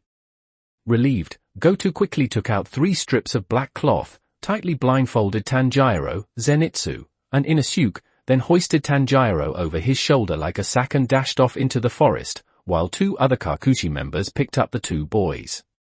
Rin followed behind at a leisurely pace, one hand in his pocket. The return journey was uneventful. With no interference from the upper ranks, Rin treated it as a casual walk through the mountains. As he mentally reviewed the points he had earned over the past few days, he felt quite satisfied. That old schemer Muzan was likely so frightened that he had sealed off the Infinity Castle completely. For a while, he wouldn't dare send anyone out. Which meant Rin would have a rare period of peace and quiet. At dusk, the orange-red glow of the setting sun bathed the white walls and black tiles of the Demon Slayer Corps headquarters in warmth. The Butterfly Mansion. From the kitchen, the aroma of food drifted out, the rich scent of grilled sori mingling with the savory fragrance of miso soup, made all the more appetizing by the cool evening breeze. Kochu Shinobu stood at the stove, dressed in a light purple casual kimono with a white apron. She skillfully flipped the tamagoyaki in the pan with practiced ease. Shinobu-sama, the logistics department reports that the team returning from the swordsmith village has already entered the mountains. They should arrive in about half an hour. Kanzaki Aoi walked in carrying freshly washed vegetables as she delivered the update. Understood. Shinobu plated the golden tamagoyaki. Though her movements remained steady, her gaze drifted again and again toward the courtyard gate beyond the window. It had been nearly 5 days since he left.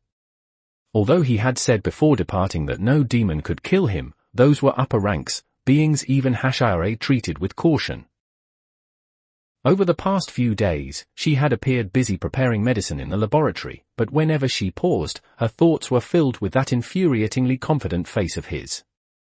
If you come back missing even a single hair, just see how I deal with you. She muttered under her breath. Deal with who? I haven't even stepped inside, and someone's already talking about me. A lazy, teasing voice came from the kitchen doorway. Shinobu froze, then turned sharply. Rin leaned casually against the wooden frame, his black hari draped over his arm. His gaze fell on Shinobu, apron-clad and holding a spatula, and a faint smile curved at his lips. He looked completely unharmed. His clothes were even spotless, as if he had merely gone out for a stroll. You? Shinobu opened her mouth, but all the questions she had prepared, whether he had been in danger, whether he had encountered the upper ranks, were swallowed the moment she saw his relaxed expression. She bit her lower lip, suppressing the surge of relief in her chest, and let out a soft snort. You chose your timing well. Did you follow the smell of food back? Rin walked over, reached out, pinched a piece of freshly made tamagoyaki, and tossed it into his mouth. TCH, hot. He chewed twice before nodding. Just the right amount of salt. Looks like your cooking hasn't gotten worse these past few days. Using your hands to grab food, what are you, a wild boar? Go wash your hands. Shinobu slapped his hand away as he reached for another piece, glaring at him, though the faint smile at the corner of her eyes betrayed her mood. Rin didn't mind in the slightest. Instead, he took the opportunity to catch her wrist and pull her into his arms. Lowering his head, he pressed a light kiss to her cheek, still faintly carrying the scent of cooking. I'm back. The spatula in Shinobu's hand nearly slipped from her grasp. Her face flushed instantly as she struggled to push him away. Aoi is still here. You shameless man. In the corner, Aoi had already turned away, covering her eyes while chopping vegetables, loudly muttering to herself. I didn't see anything. I am a cabbage. Just a cabbage. Dinner that evening felt especially warm. Tanjiro and the others had long since collapsed in their rooms, exhausted after being carried all the way back by the Kakushi. Only Rin and Shinobu sat at the table. Rin briefly recounted what had happened at the swordsmith village, glossing over the details of the battle and simply mentioning that he had dealt with upper rank 4 and upper rank 5 along the way. Even though she had been mentally prepared, Shinobu still drew in a quiet breath. 2 upper ranks, eliminated so casually. Just how many hidden cards did this man still have? For the time being, Muzan should stay quiet, Rin said, setting down his bowl and wiping his mouth. Then we can finally have a moment to breathe. Shinobu rested her chin in her hand, gazing out at the moonlight beyond the window. Yeah. Rin leaned back in his chair, watching her soft profile in the gentle light.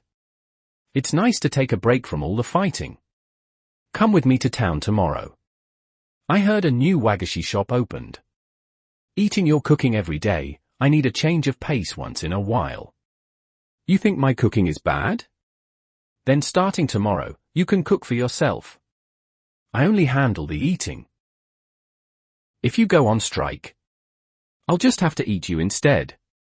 _____.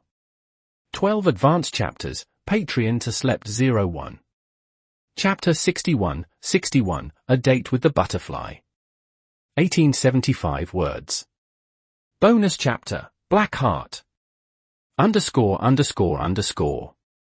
The morning mist gradually dispersed, and the Butterfly Mansion welcomed a rare, peaceful start to the day. Rin had changed out of his usual black uniform, now dressed in a well-tailored dark blue kimono with subtle patterns, layered beneath a black wool Western-style overcoat popular in the Taisho era. The Kusanagi sword was carefully wrapped in thick grey cloth, disguised to resemble a long umbrella, which he carried casually at his side. With the government sword ban in place, even members of the Demon Slayer Corps couldn't openly carry weapons in towns filled with watchful eyes. Leaning against a cherry blossom tree in the courtyard, he waited quietly. Not long after, the paper door slid open with a soft sound. Sorry to keep you waiting. A clear voice followed, carrying the faintest trace of nervousness. Rin turned his head, and paused. A flicker of surprise crossed his eyes. Today, Kocho Shinobu wasn't wearing her usual loose medical coat, nor her signature butterfly-patterned hari. Instead, she wore an outfit rich in Taisho-era elegance, a light purple kimono with a subtle arrow pattern, paired with a dark purple andan hakama, and delicate black lace-up leather boots. Her long black hair, usually tied up, was now let down and gathered loosely to one side with a ribbon, adorned with a small pearl hairpin. Without the sharp composure of the insect hashira, she looked like a gentle, refined girl next door. What is it? Is there something on my face? Under his gaze, Shinobu's cheeks, already faintly flushed, grew warmer. She instinctively lowered her eyes, about to check her appearance. No. Rin stepped forward and, without hesitation, took her left hand, still covered by a lace fingerless glove. The warmth of his palm made her heart skip a beat. She tried to pull away, but his grip only tightened. I just think it's a shame to hide such a beautiful side of you under that uniform all the time. He gently pulled her toward the gate. Let's go.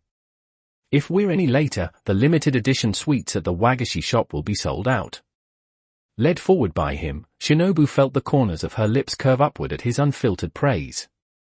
She stopped resisting and let his warm hand envelop hers, following him with light, quick steps.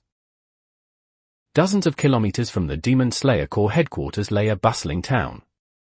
Far from the threat of demons, the streets were alive with activity. Western-style trams clanged along bluestone-paved roads, while rows of traditional wooden houses stood alongside red-brick Western buildings. Vendors called out from both sides of the street, their voices rising and falling, filling the air with the vibrant energy of the era. A handsome man and a beautiful woman walking hand in hand naturally drew plenty of attention. Rin stood tall, his features sharp and composed, while Shinobu was gentle and graceful, every step elegant. Together, they turned heads wherever they passed, earning more than a few lingering glances from nearby vendors. That's the shop up ahead. Shinobu pointed to a store at the corner, its sign simply reading Sweet Shop, her voice carrying a hint of excitement. The business was thriving, and a long line had already formed outside. Rin frowned slightly. He had never liked wasting time standing in queues. Just as he was about to suggest going somewhere else, Shinobu lightly tugged at the hem of his coat. Experiencing ordinary life once in a while isn't so bad. She looked up at him, her eyes bright with a soft smile. When my sister was still here, we used to wait in line for more than half an hour just to buy fresh sakura mochi. Hearing her mention Kocho Kani so naturally, without the usual trace of sorrow, Rin quietly suppressed the irritation rising within him. Fine. I'll go along with you.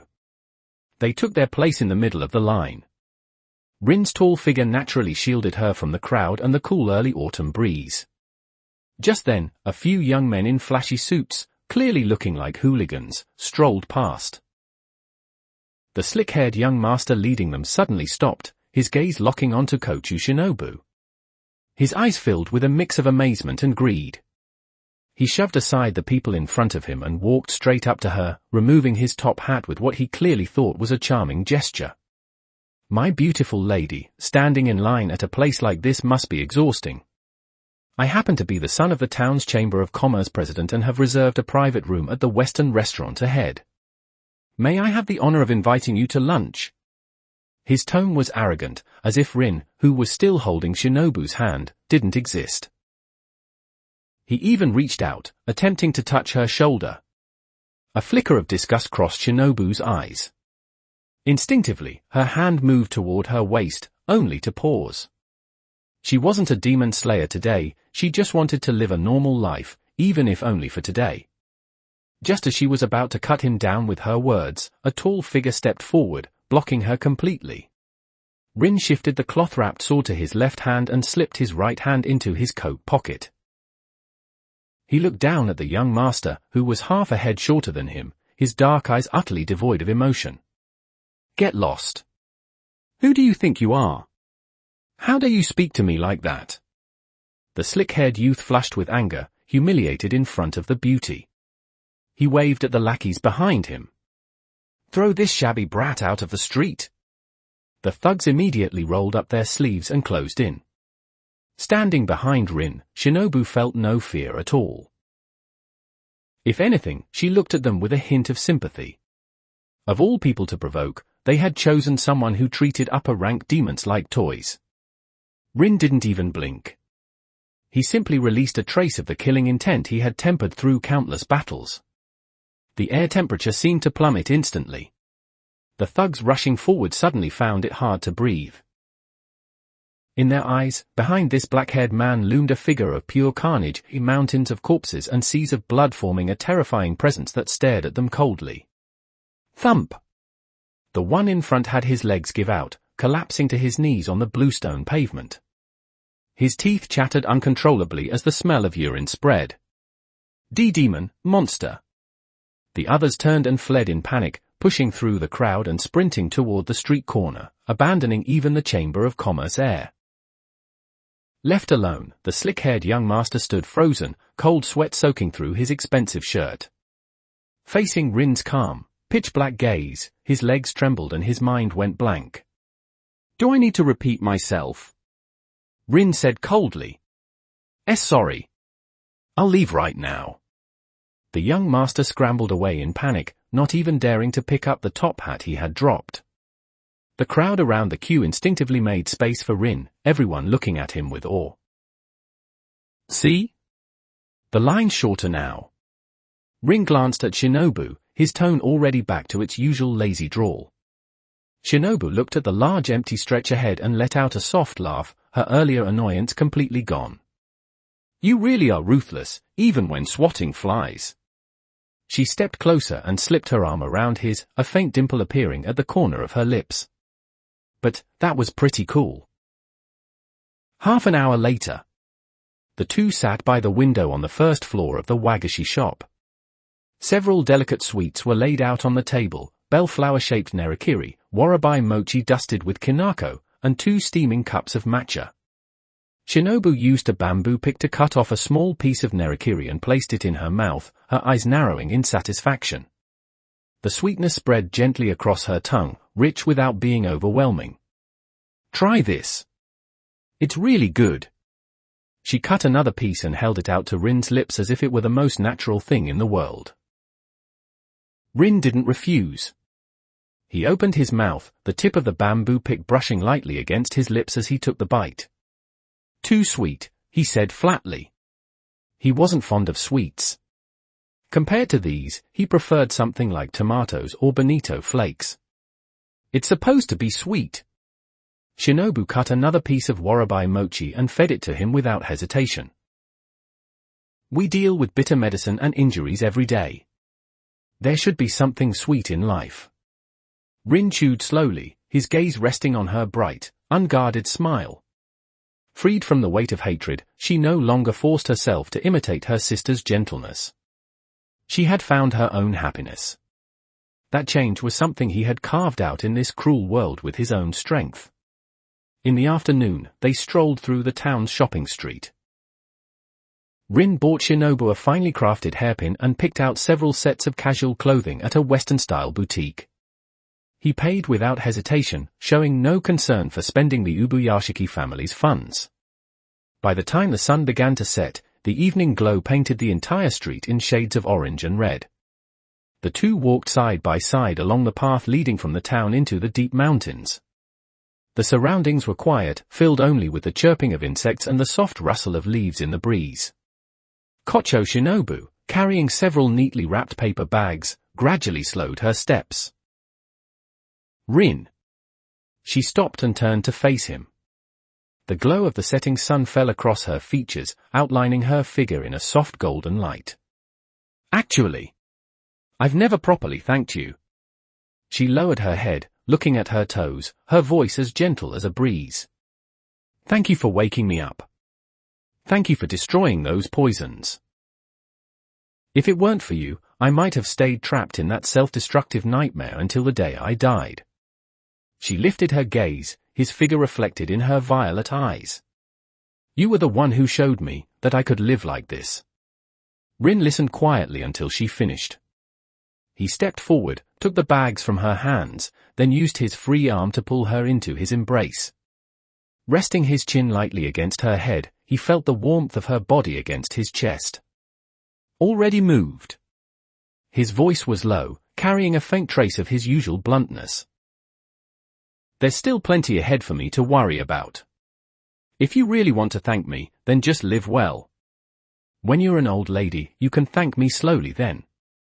Shinobu leaned into him, listening to the steady rhythm of his heartbeat, a faint warmth rising in her eyes. She closed them, wrapping her arms around his waist as a relieved smile formed at her lips. Okay. Bathed in the fading glow of the sunset, the two stood together, their shadows stretching long and merging into one. And far beneath the earth, in the depths of darkness, the demon schemes continued to stir. _______. Otilda warms my heart.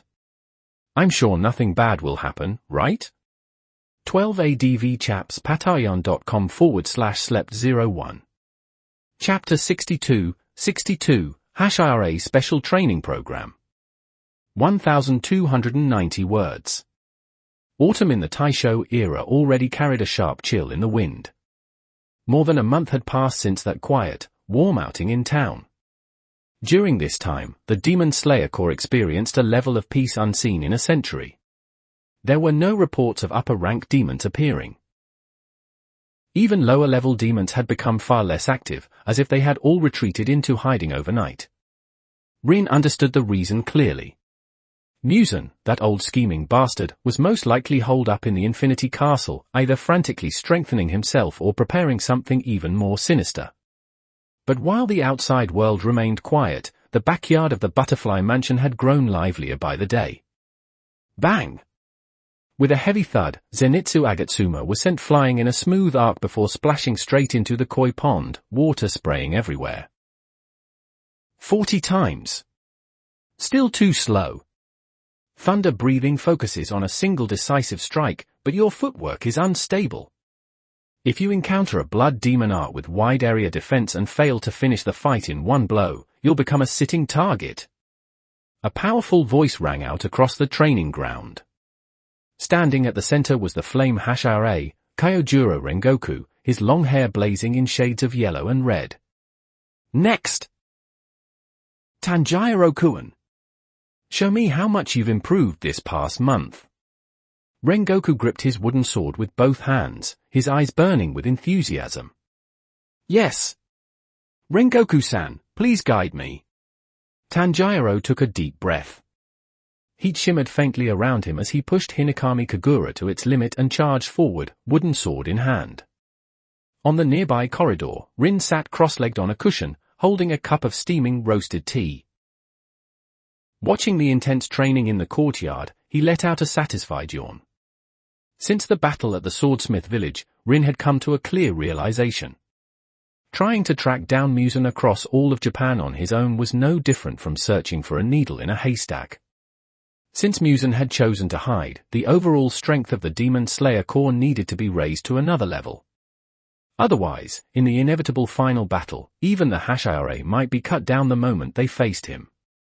Because of this, Rin had taken the initiative to propose a Hashira special training program to Ubuyashiki Kagaya. The idea was simple.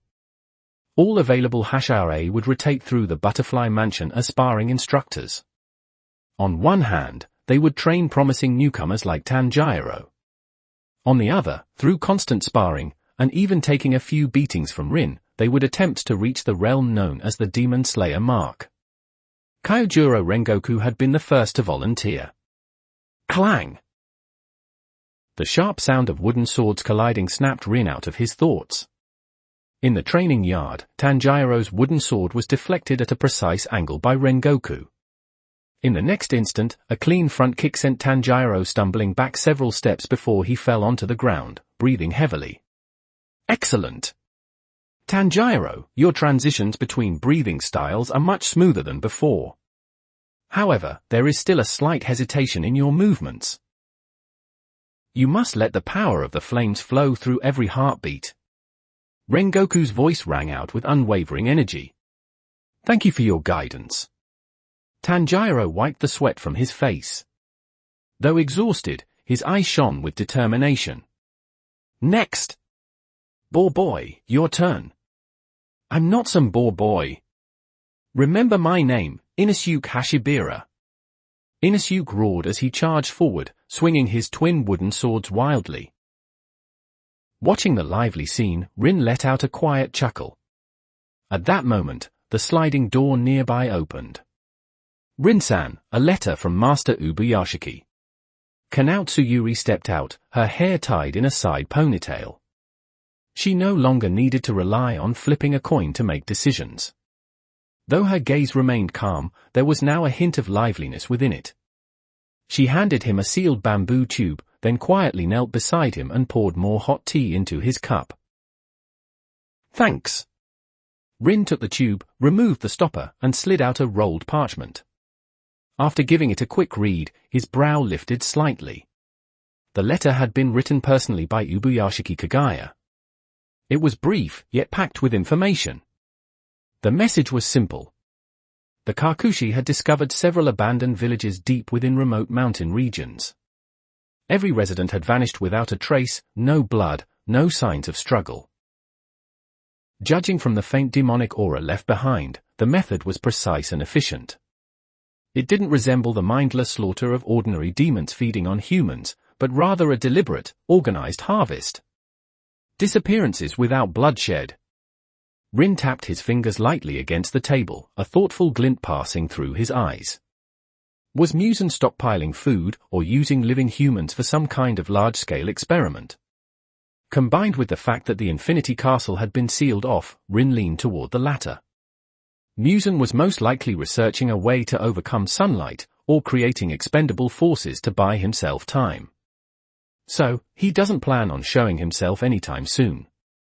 Rin crumpled the parchment and let a faint black flame flicker in his palm, reducing it to ash in an instant.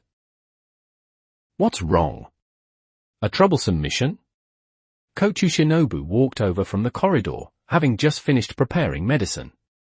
She caught sight of the burning letter. Dressed in her light purple casual attire, she sat down beside him. Nothing serious.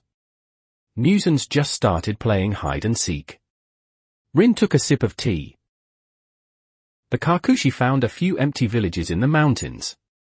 He's likely using living people for experiments, preparing something big. At this, Shinobu's gaze turned cold. Another one of his disgusting methods. Does Master Ubuyashiki want us to investigate? No need. Searching for something deliberately hiding in the mountains would be a waste of time. Rin turned to look at her. If he wants to prepare something, let him. Once he thinks his shell is strong enough, he'll come out on his own. What we need to do now. He pointed toward Inosuke, who was locked in a fierce exchange with Rengoku Kyojuro in the courtyard. Is sharpen our blades. Let's go stretch a bit. Rin stood up, then leapt down from the corridor, landing lightly in the center of the training ground. B-Boss is stepping in himself. Zenitsu, who had just crawled out of the pond, took one look and immediately scrambled behind a tree in terror. Rengoku halted his movements, his eyes lighting up as he looked at Rin. Excellent! Rin Dono! You're finally willing to guide us. He tightened his grip on the wooden sword, his fighting spirit surging to its peak. Having once been defeated by a single strike of lightning in the Ubuyashiki estate, he had accepted it wholeheartedly.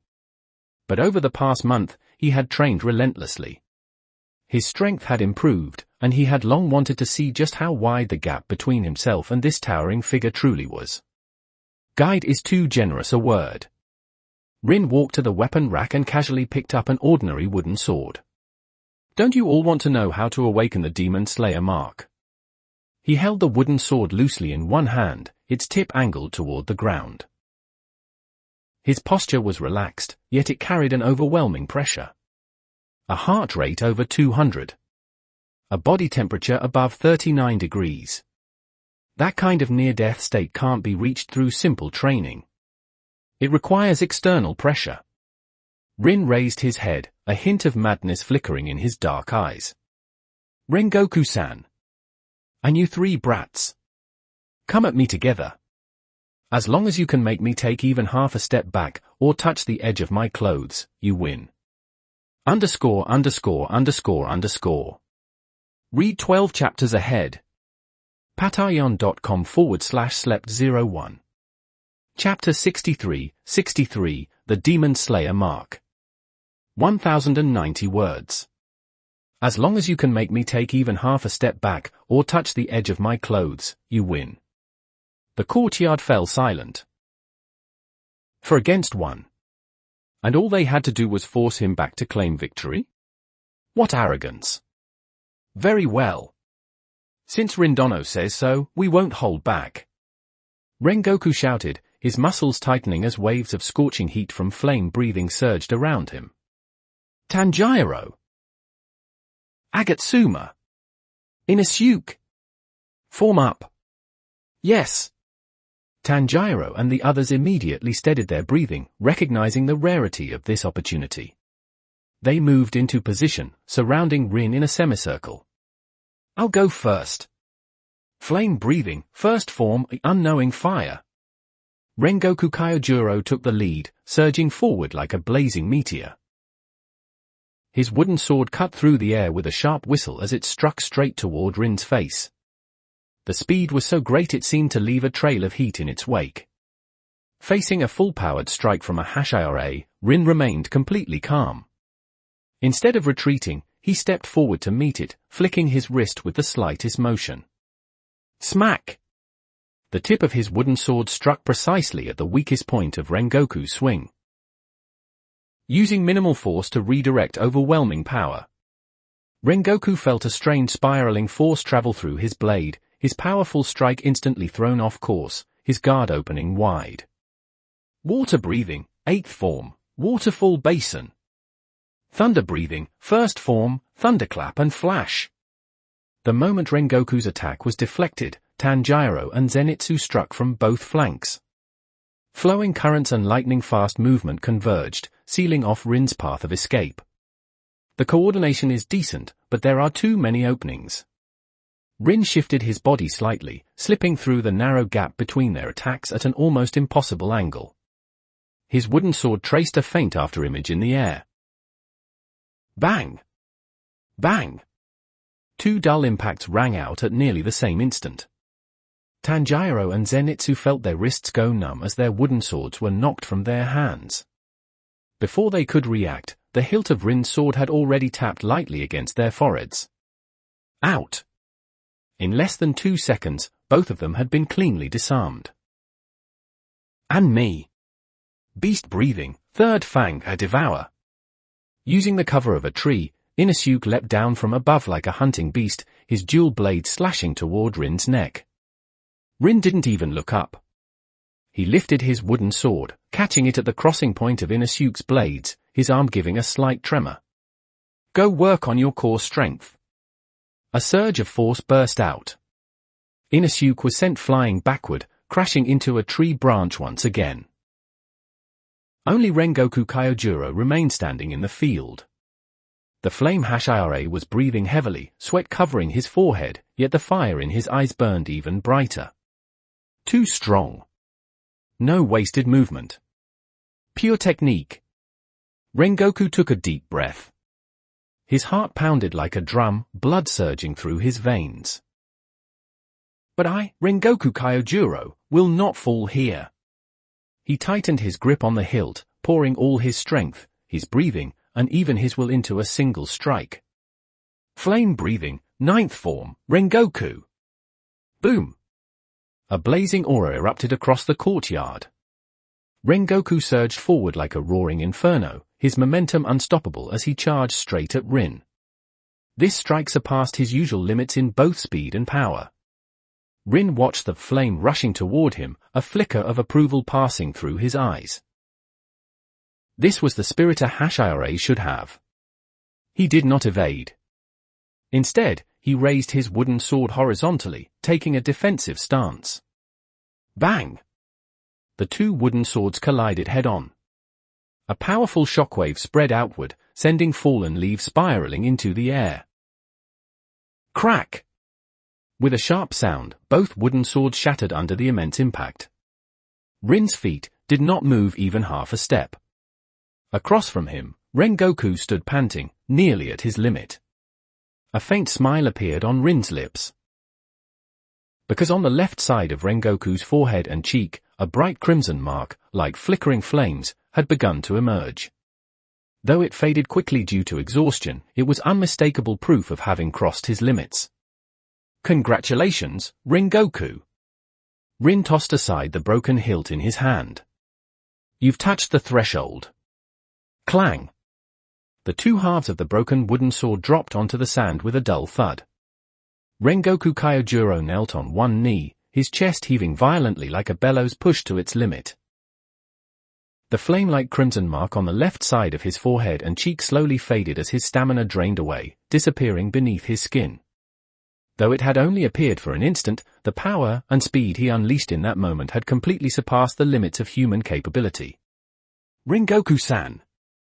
Tanjiro was the first to react, rushing forward to steady the swaying flame Hashira. Are you alright? What was that mark just now? Zenitsu and Inosuke quickly gathered as well, their faces filled with shock. They hadn't even been able to clearly see Rengoku's final strike. Yumiu?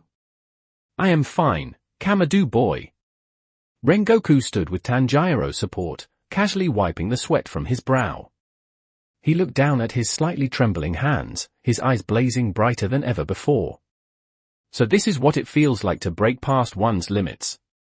Rin Dono, thank you for your guidance. He turned toward Rin with a hearty laugh. Rin brushed the dust from his hands, his expression calm. Don't celebrate too soon. What you just touched is known in the Demon Slayer Corps as the Demon Slayer Mark. The conditions to awaken it are a body temperature exceeding 39 degrees and a heart rate over 200. It grants power capable of rivaling the 12 Kizuki, but the cost is just as severe. His gaze swept across everyone present as he spoke the cruel truth. The Demon Slayer Mark is essentially an overdraft of your life force. With the exception of that one anomaly from centuries ago who was born with it, anyone who manifests the mark will not live past the age of 25. The courtyard fell silent. Tanjiro's pupils shrank. Not live past 25? Rengoku was already 20. If he continued to use this power? Is that so? Trading lifespan for the power to slay demons. To everyone's surprise, Rengoku showed not the slightest fear. Instead, he straightened his back, his smile as radiant as ever. If it allows me to defeat Muzan and protect the innocent, then this life of mine is something I, Rengoku Kyojuro, can offer without hesitation. _______. Read 12 chapters ahead. patreon.com/slept01. Chapter 64, Mastering Yang Release. 1166 words. His unwavering resolve filled Tanjiro and the others with awe. Rin, however, simply shook his head. If you're dead, who's left to enjoy the outcome? That's a terrible bargain. You all rest. I have something to take care of. Ignoring their complicated expressions, Rin turned and walked down the corridor, returning to his room and sliding the door shut behind him. Sitting cross-legged on the tatami, Rin closed his eyes and summoned the system interface in his mind. Current dimension points, 23,990. His current template was Ucha Sasuke at the eternal Mangekyou Sharingan stage. The power of the Sharingan originated from Indra Otsutsuki, the eldest son of the Sage of Six Paths. At its core, it was the extreme application of Yin Release. Yin Release represented spiritual energy, capable of giving form to the intangible. Techniques like Amateresu's Black Flames and Susanu's Defense were both manifestations of Yin Release. However, this system prioritized offense over recovery. If he were to suffer a fatal injury, or attempt to interfere with the boundary between life and death, relying solely on Yin Release and conventional medical ninjutsu would not be enough. To truly eliminate that weakness, or even gain the ability to alter lifespans and restore life, he needed to complete the other half. System, check the cost to exchange for Yang Release. Ding! Searching for target ability. Yang Release, one of the secret techniques derived from the Sage of Six Paths. It represents physical energy and can imbue life into form. Those who master Yang Release possess immense vitality and near-rule-level healing abilities, such as regenerating severed limbs and saving those on the brink of death. Exchange requirement, 20,000 dimension points. 20,000, within range. Rin didn't hesitate. Confirm exchange. 20,000 dimension points deducted. Beginning integration of Yang Release. A low hum echoed as the system notification faded. An entirely different kind of energy descended into Rin's body. If Yin Release was a cold, endless abyss, then the Yang Release now flowing through his limbs was like a warm, vibrant sun. There was no tearing pain, only an indescribable sense of comfort. Rin could clearly feel every cell in his body absorbing the immense life force. The cold, sharp edge in his mind, shaped by prolonged use of the Sharingan, began to soften, gradually reaching a balanced state under the influence of this warmth. Yin and Yang converged. Though it was far from the godlike Six Paths Yang power seen in the later stages of Naruto, simply mastering Yang Release was already a miracle in this world. Rin opened his eyes. A soft glimmer flickered within his pitch-black pupils. He raised his right hand, focusing his thoughts. A pale green light gathered in his palm, radiating gentle vitality. In the gap between the tatami, a tiny seed stirred, breaking through the surface. Within seconds, it grew into a fresh, tender blade of grass. This is the power of life. Rin closed his fist. The green glow faded, and the grass stopped growing. He pushed the door open and walked toward the backyard. At that moment, Rengoku Kyojuro sat by the corridor while Kocho Shinobu conducted a routine post-battle examination. Holding a stethoscope, Shinobu's brows gradually knit tighter. Rengoku-san, your cardiopulmonary function just underwent a dangerously high level of strain.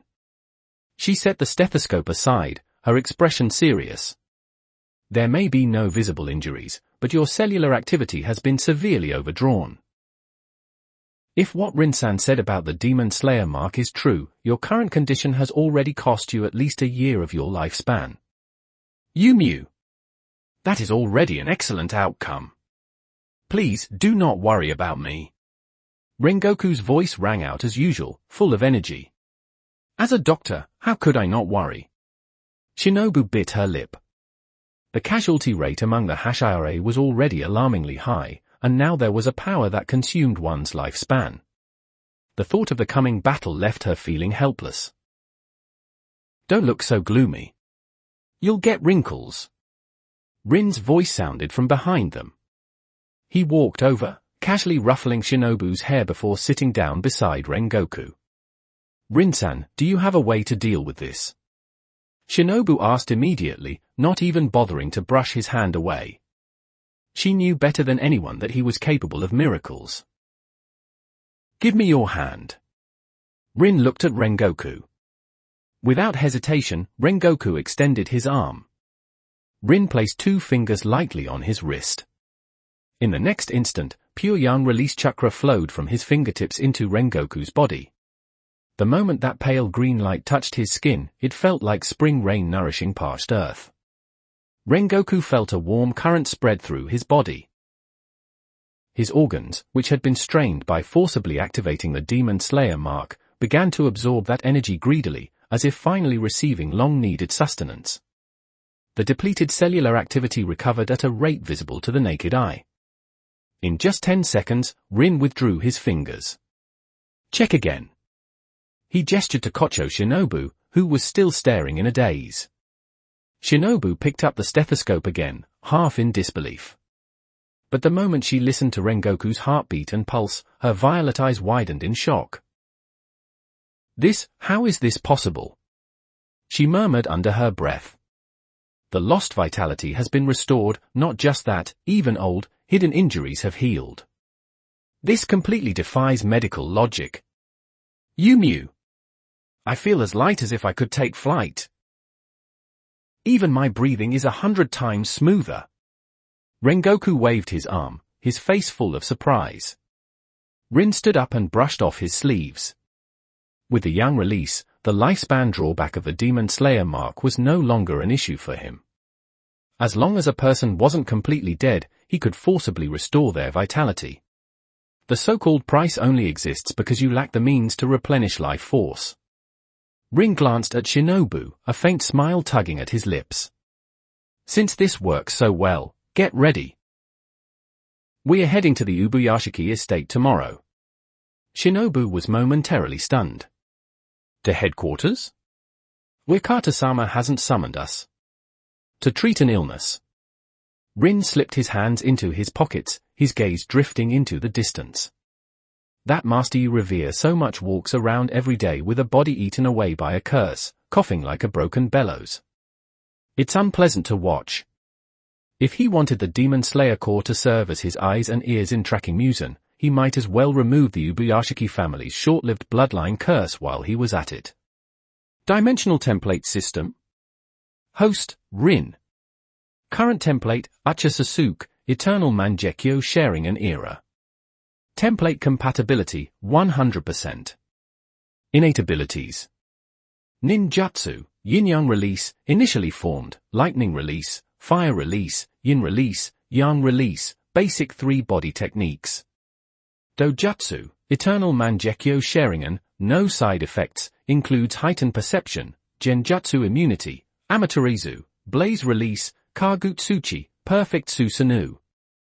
Taijutsu, Ucha-style Kenjutsu, Sharingan assisted combat. Equipment, Kusanagi sword, modified, Wisteria sachet. Dimension points, 3,990, 23,990 accumulated 20,000 spent on Yang release. _______. Read 12 chapters ahead. patreon.com/slept01. Chapter 65, Ubuyashiki Family's Curse. 1,317 words.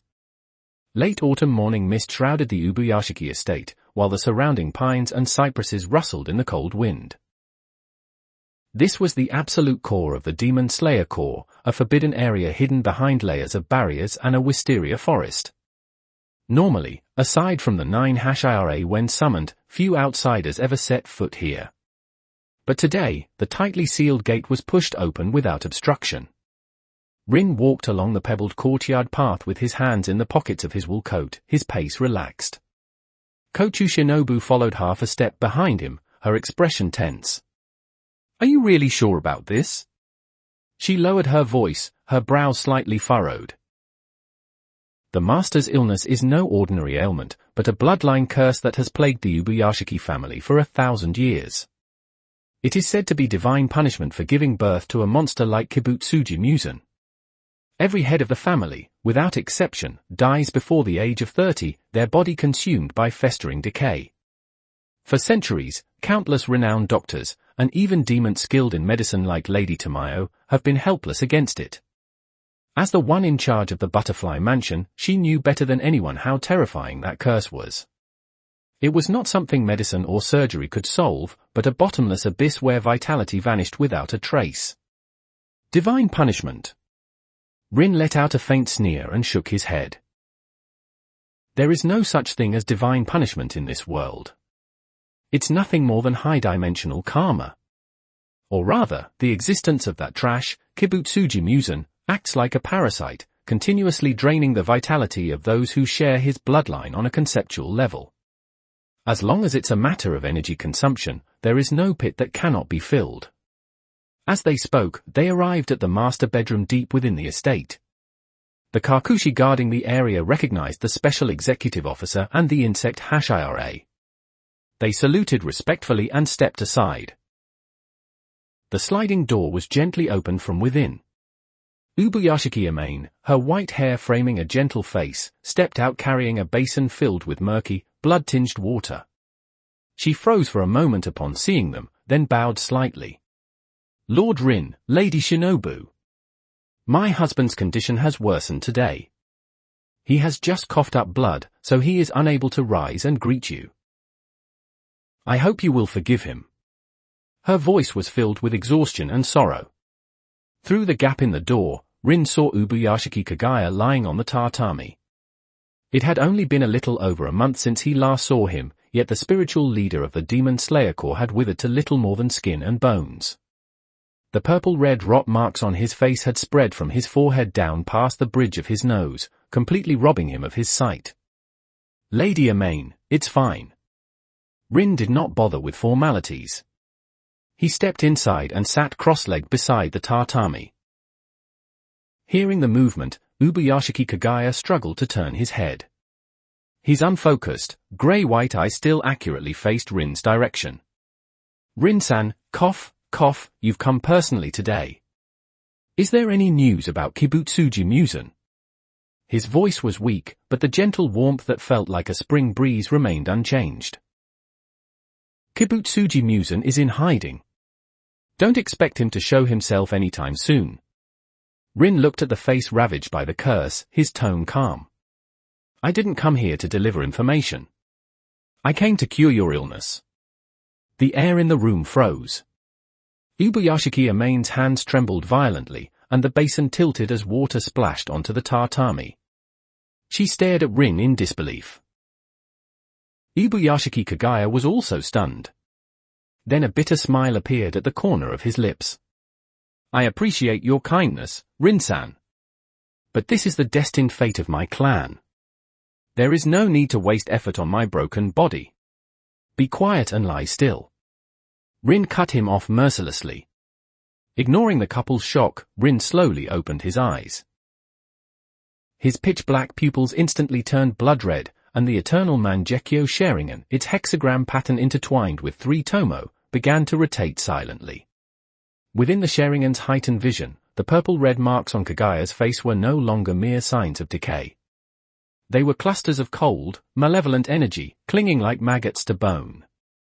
These energies acted like countless invisible straws, deeply rooted within every cell of Kagaya's body, continuously draining his vitality. As expected, a karmic curse born from shared bloodline is essentially a one-way extraction of life force. Rin grasped the root of the problem.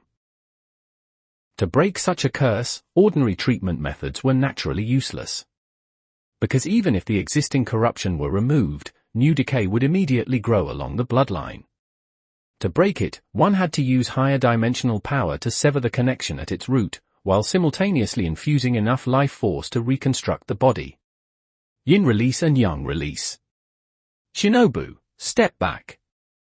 Lady Amain, if you don't want your husband to die today, do not make a sound. Rin's voice was low and commanding, carrying an irresistible authority. Amain covered her mouth tightly, her eyes instantly reddening as she pulled Kochu Shinobu back into the corner. Rin raised his right hand, holding it just an inch above Ubuyashiki Kagaya's face. Hum. A deep, cold black chakra surged from his palm. This was the pure power of yin release. It represented spirit, will, and all intangible aspects. Under the Sharingan's control, the yin release chakra became like scalpels precise down to the molecular level, piercing beneath the skin along the marks on Kagaya's face and severing the black energy threads sustaining the curse. Ah! Even Ubuyashiki Kagaya, who had always endured pain without losing composure, let out a suppressed groan.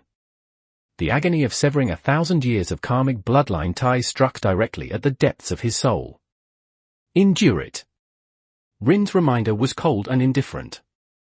As the yin release scalpels peeled away the roots of the curse layer by layer, the chakra in his palm shifted. The cold black glow was suddenly replaced by a radiant emerald light, like the rising sun breaking through dawn. Yang release. The power of the body, life, and creation.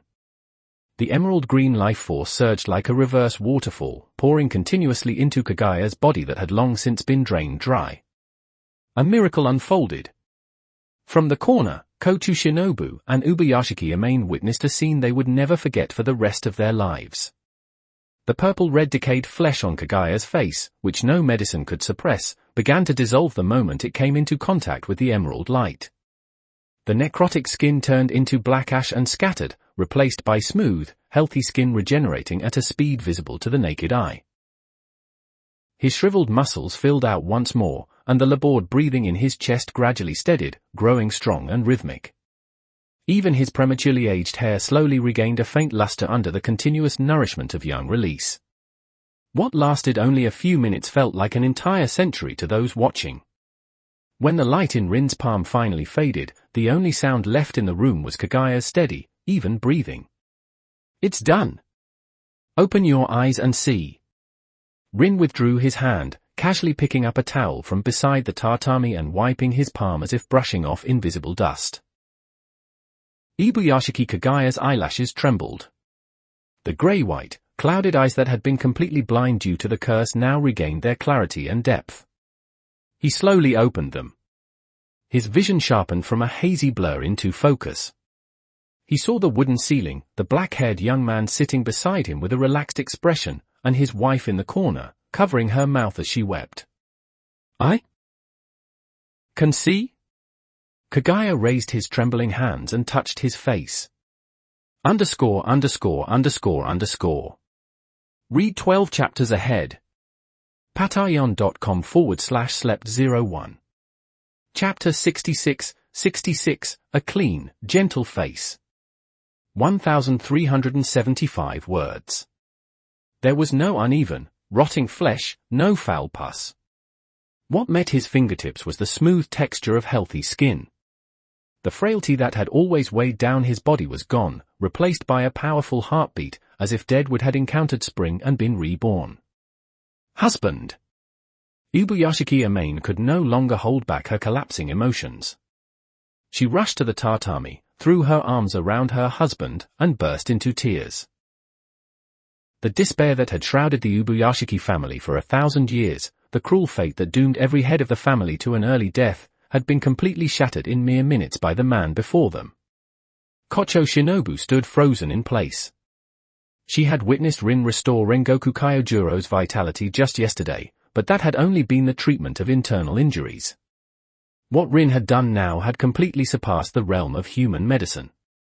Reviving the dead, regrowing flesh from bone. Breaking a curse said to be divine punishment. This man truly wielded the power of a god. No need to cry so soon. Rin interrupted their tearful joy. He looked down at Ubuyashiki Kagaya, who had already sat up, and spoke calmly. I've returned your life to you. That plan to perish together with Kibutsuji Musen using explosives can be discarded. Kagaya froze, a trace of shock flashing through his eyes. The fact that he had buried explosives beneath the estate, intending to detonate them when Kibutsuji Musen arrived, was a closely guarded secret. How did Rin know? Rin did not explain and continued. Now that your eyes can see and your body has recovered, sit properly in your position and push the Demon Slayer Core intelligence and logistics network to its limits for me. I want you to watch with your own eyes as I drag that coward who has tormented you for 1,000 years out of his hiding place and grind him into ashes, piece by piece. Ubuyashiki Kagaya took a deep breath, suppressing the overwhelming shock in his heart. He gently pushed Amain aside and got out of bed. Under the stunned gazes of Amain and Kochu Shinobu, the supreme leader of the Demon Slayer Corps knelt solemnly on both knees before Rin, pressing his forehead against the cold tatami. It was the most formal gesture of devotion. Rin Dono, this kindness is something the Ubuyashiki family cannot repay in 100 lifetimes. Kagaya's voice was no longer weak, but steady and resolute. From this day forward, all swordsmen, kakushi, and swordsmiths of the Demon Slayer Corps will be at your command.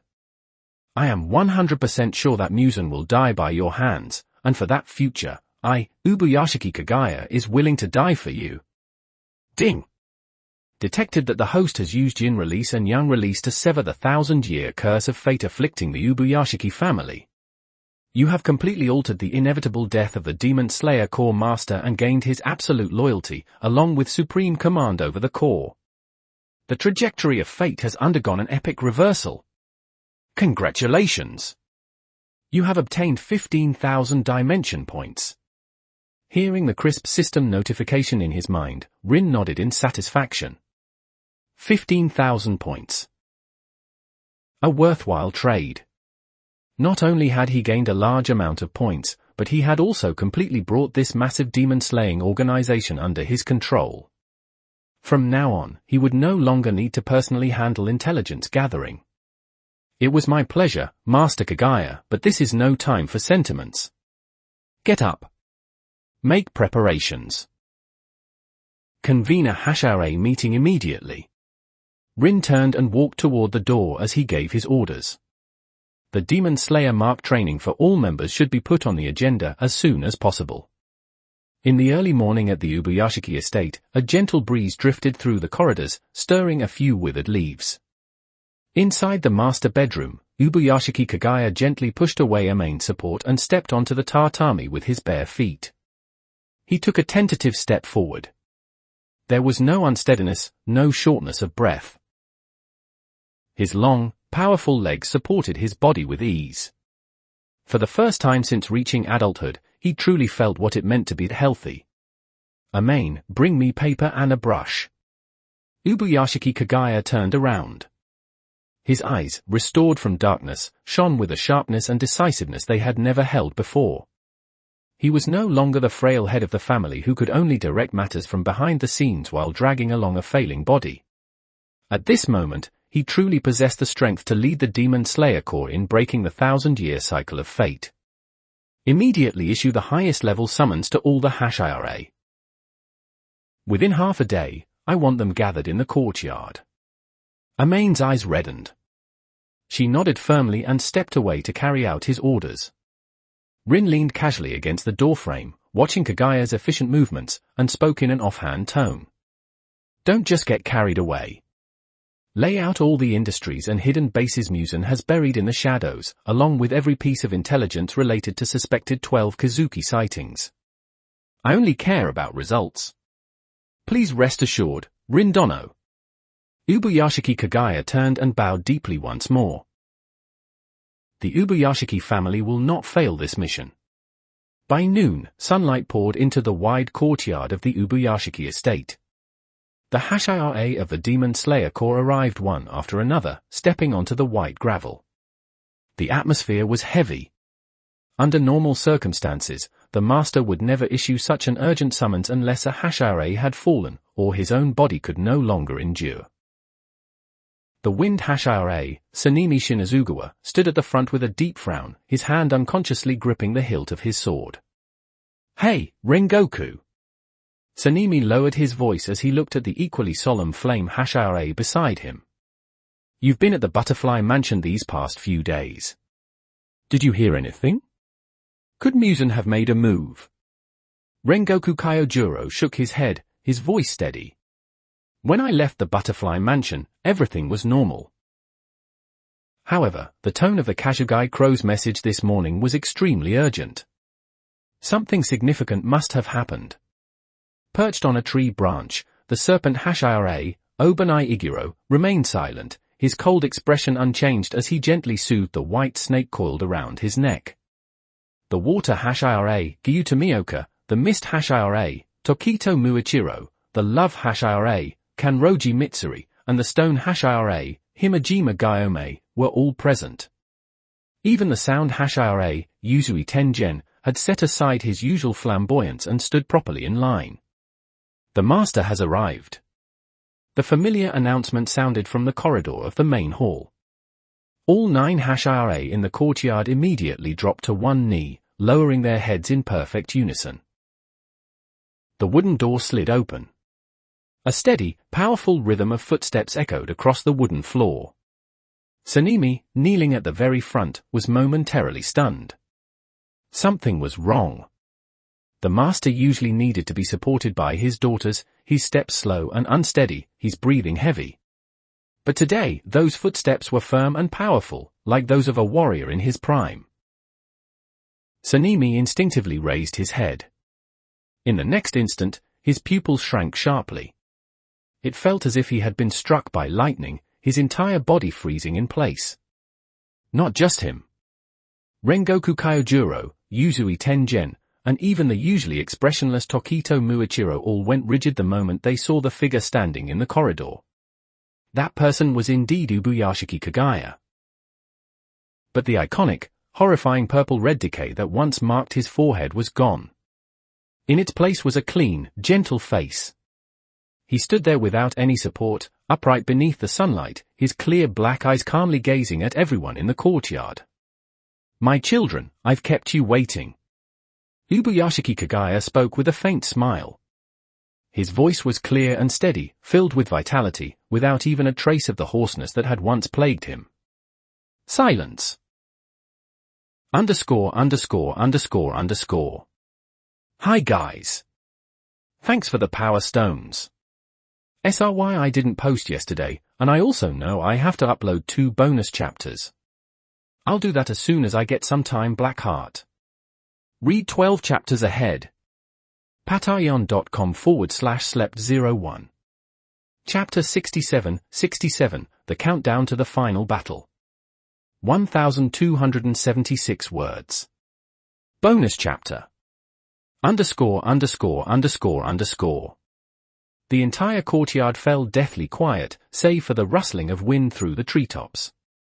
Master, your eyes. Your body. Sanemi Shinazugawa's mouth hung open, his voice trembling. He rubbed his eyes hard, almost suspecting he had fallen victim to some bizarre blood demon art. The curse that had bound the Ubuyashiki family for 1,000 years, the terminal illness every Hashira knew of, how could it have been cured overnight? Namu Amida Butsu.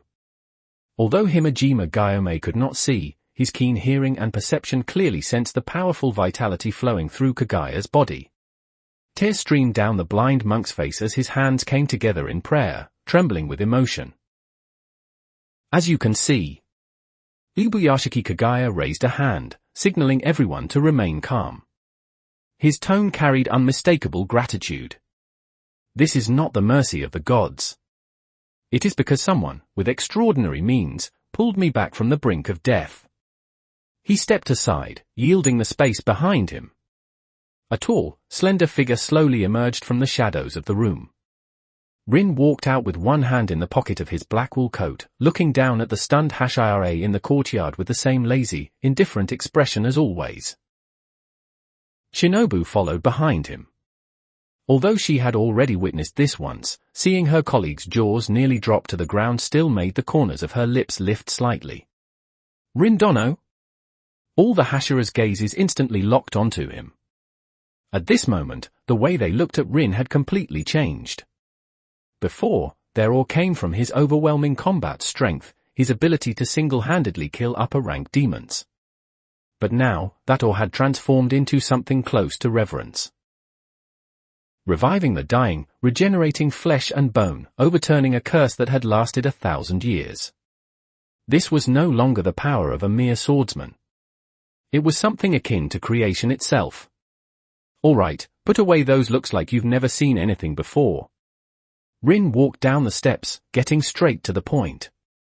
He had no interest in basking in their admiration. Calling them here today was for something far more practical.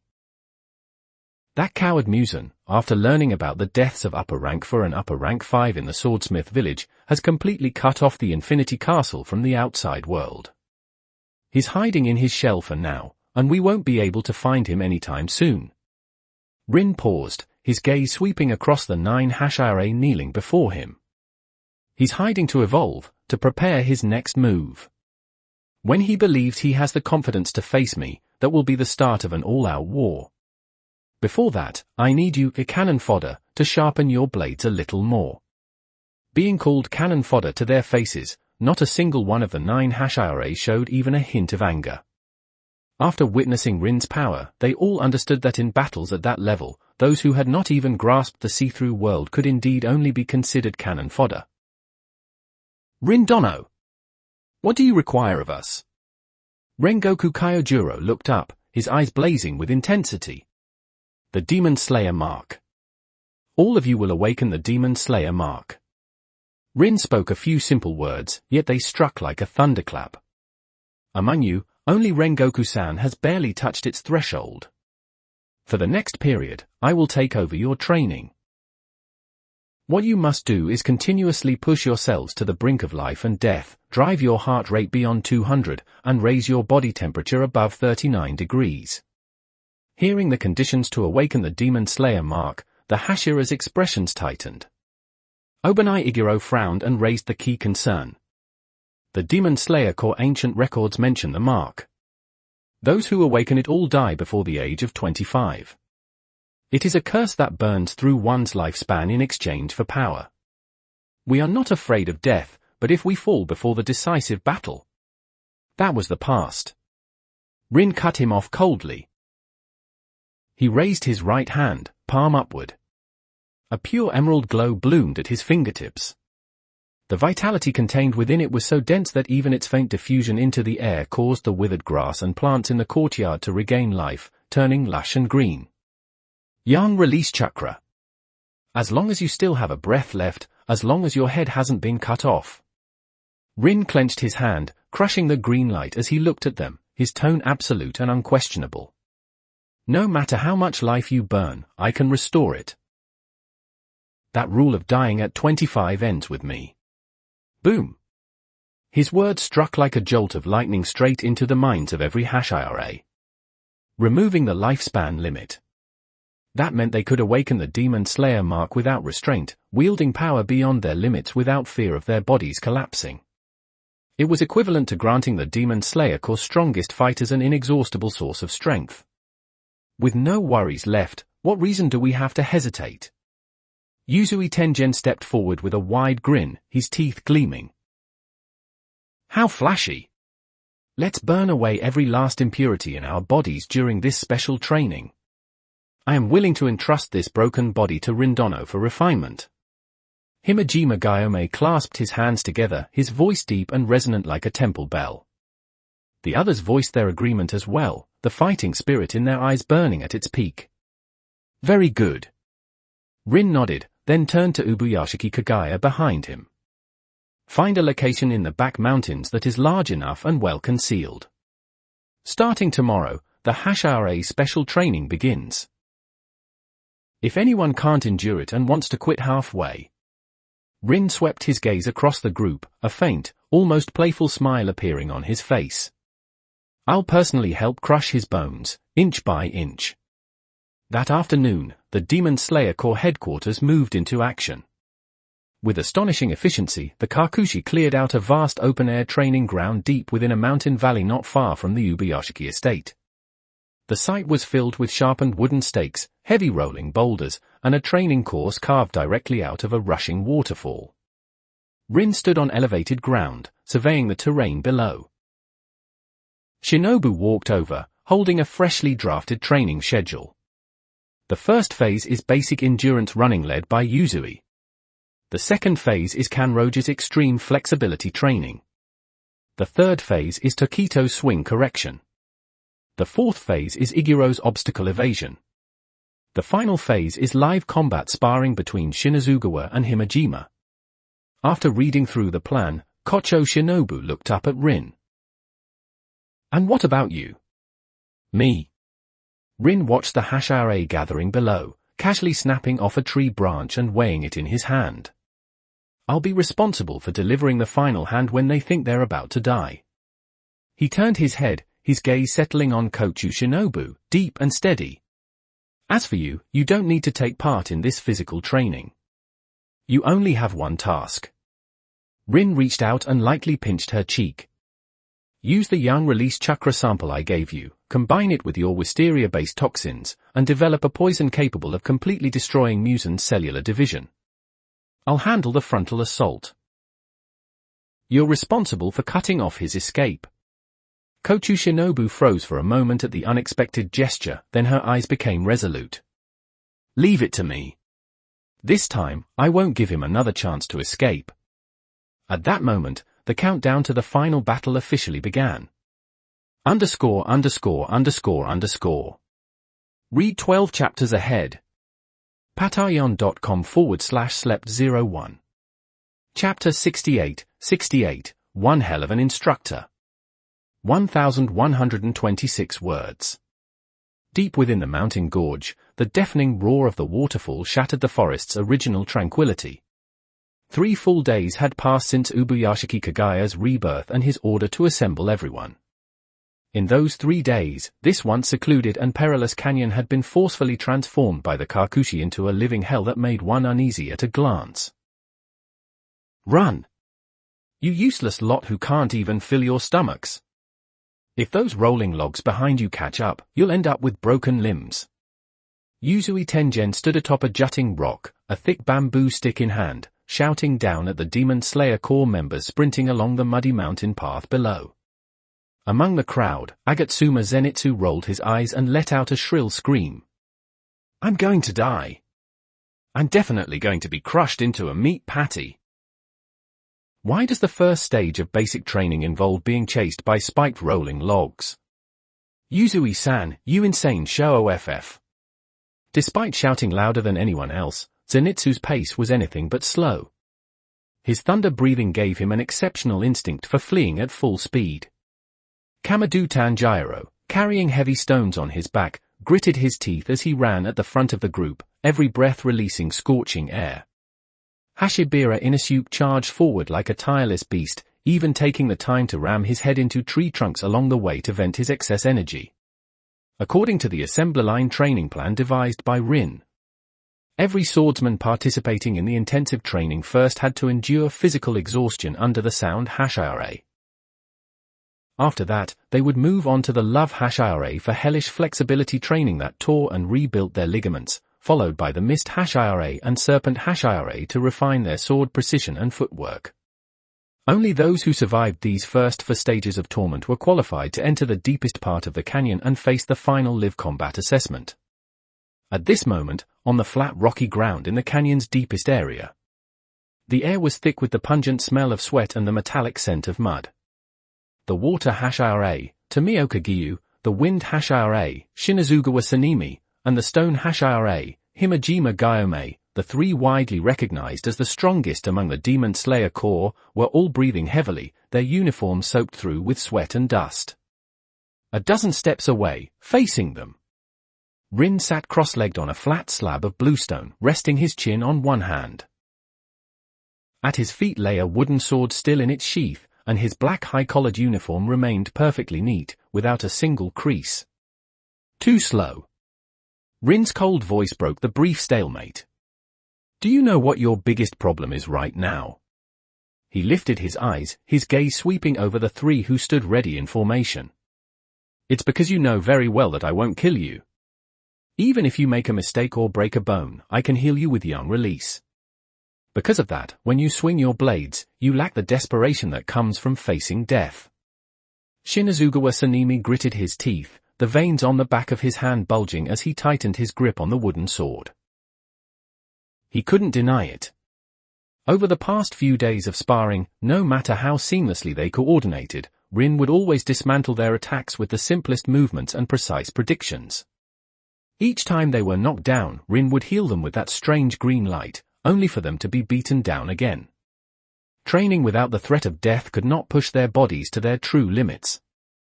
Without the fear of death, your heart rate will never exceed 200, and your body temperature will never reach 39 degrees. Rin rose to his feet and picked up the wooden sword beside him. Since you can't force yourselves into that state, I'll do it for you. The nature of the chakra within Rin shifted in an instant. A profound, cold, destructive yin-release energy spread from his body. At that moment, even the sky seemed to dim. Opposite him, Shinazugawa Sanemi, Tomioka Giyu, and Himejima Gyome all felt their pupils shrink to pinpoints. In their perception, the Rin who had been standing there vanished. In his place stood a monstrous presence, like something that had crawled out of a mountain of corpses and a sea of blood. The suffocating killing intent condensed into invisible hands that clamped tightly around their throats. The air grew heavy, as if it had thickened. The oxygen in their lungs seemed to be drained away in an instant. Listen carefully. Rin held the wooden sword as he stepped forward, his boots crunching crisply against the gravel. For the next 5 minutes, I will hunt you as if you were real demons. Every strike will be lethal. I will not hold back. If you can't block it, or if you fail to awaken the Demon Slayer mark before I cut off your heads. A chilling smile spread across his lips. Then you'll truly die here. Yang release cannot bring back the dead. The moment his words fell, bang. The ground beneath Rin's feet shattered, and his figure became a streak of black lightning, instantly crossing the dozen-meter distance to appear directly before Shinazugawa Sanemi. The wooden sword whistled sharply through the air, slashing toward Sanemi's carotid artery at an impossibly tricky angle. So fast! Alarms blared in Sanemi's mind.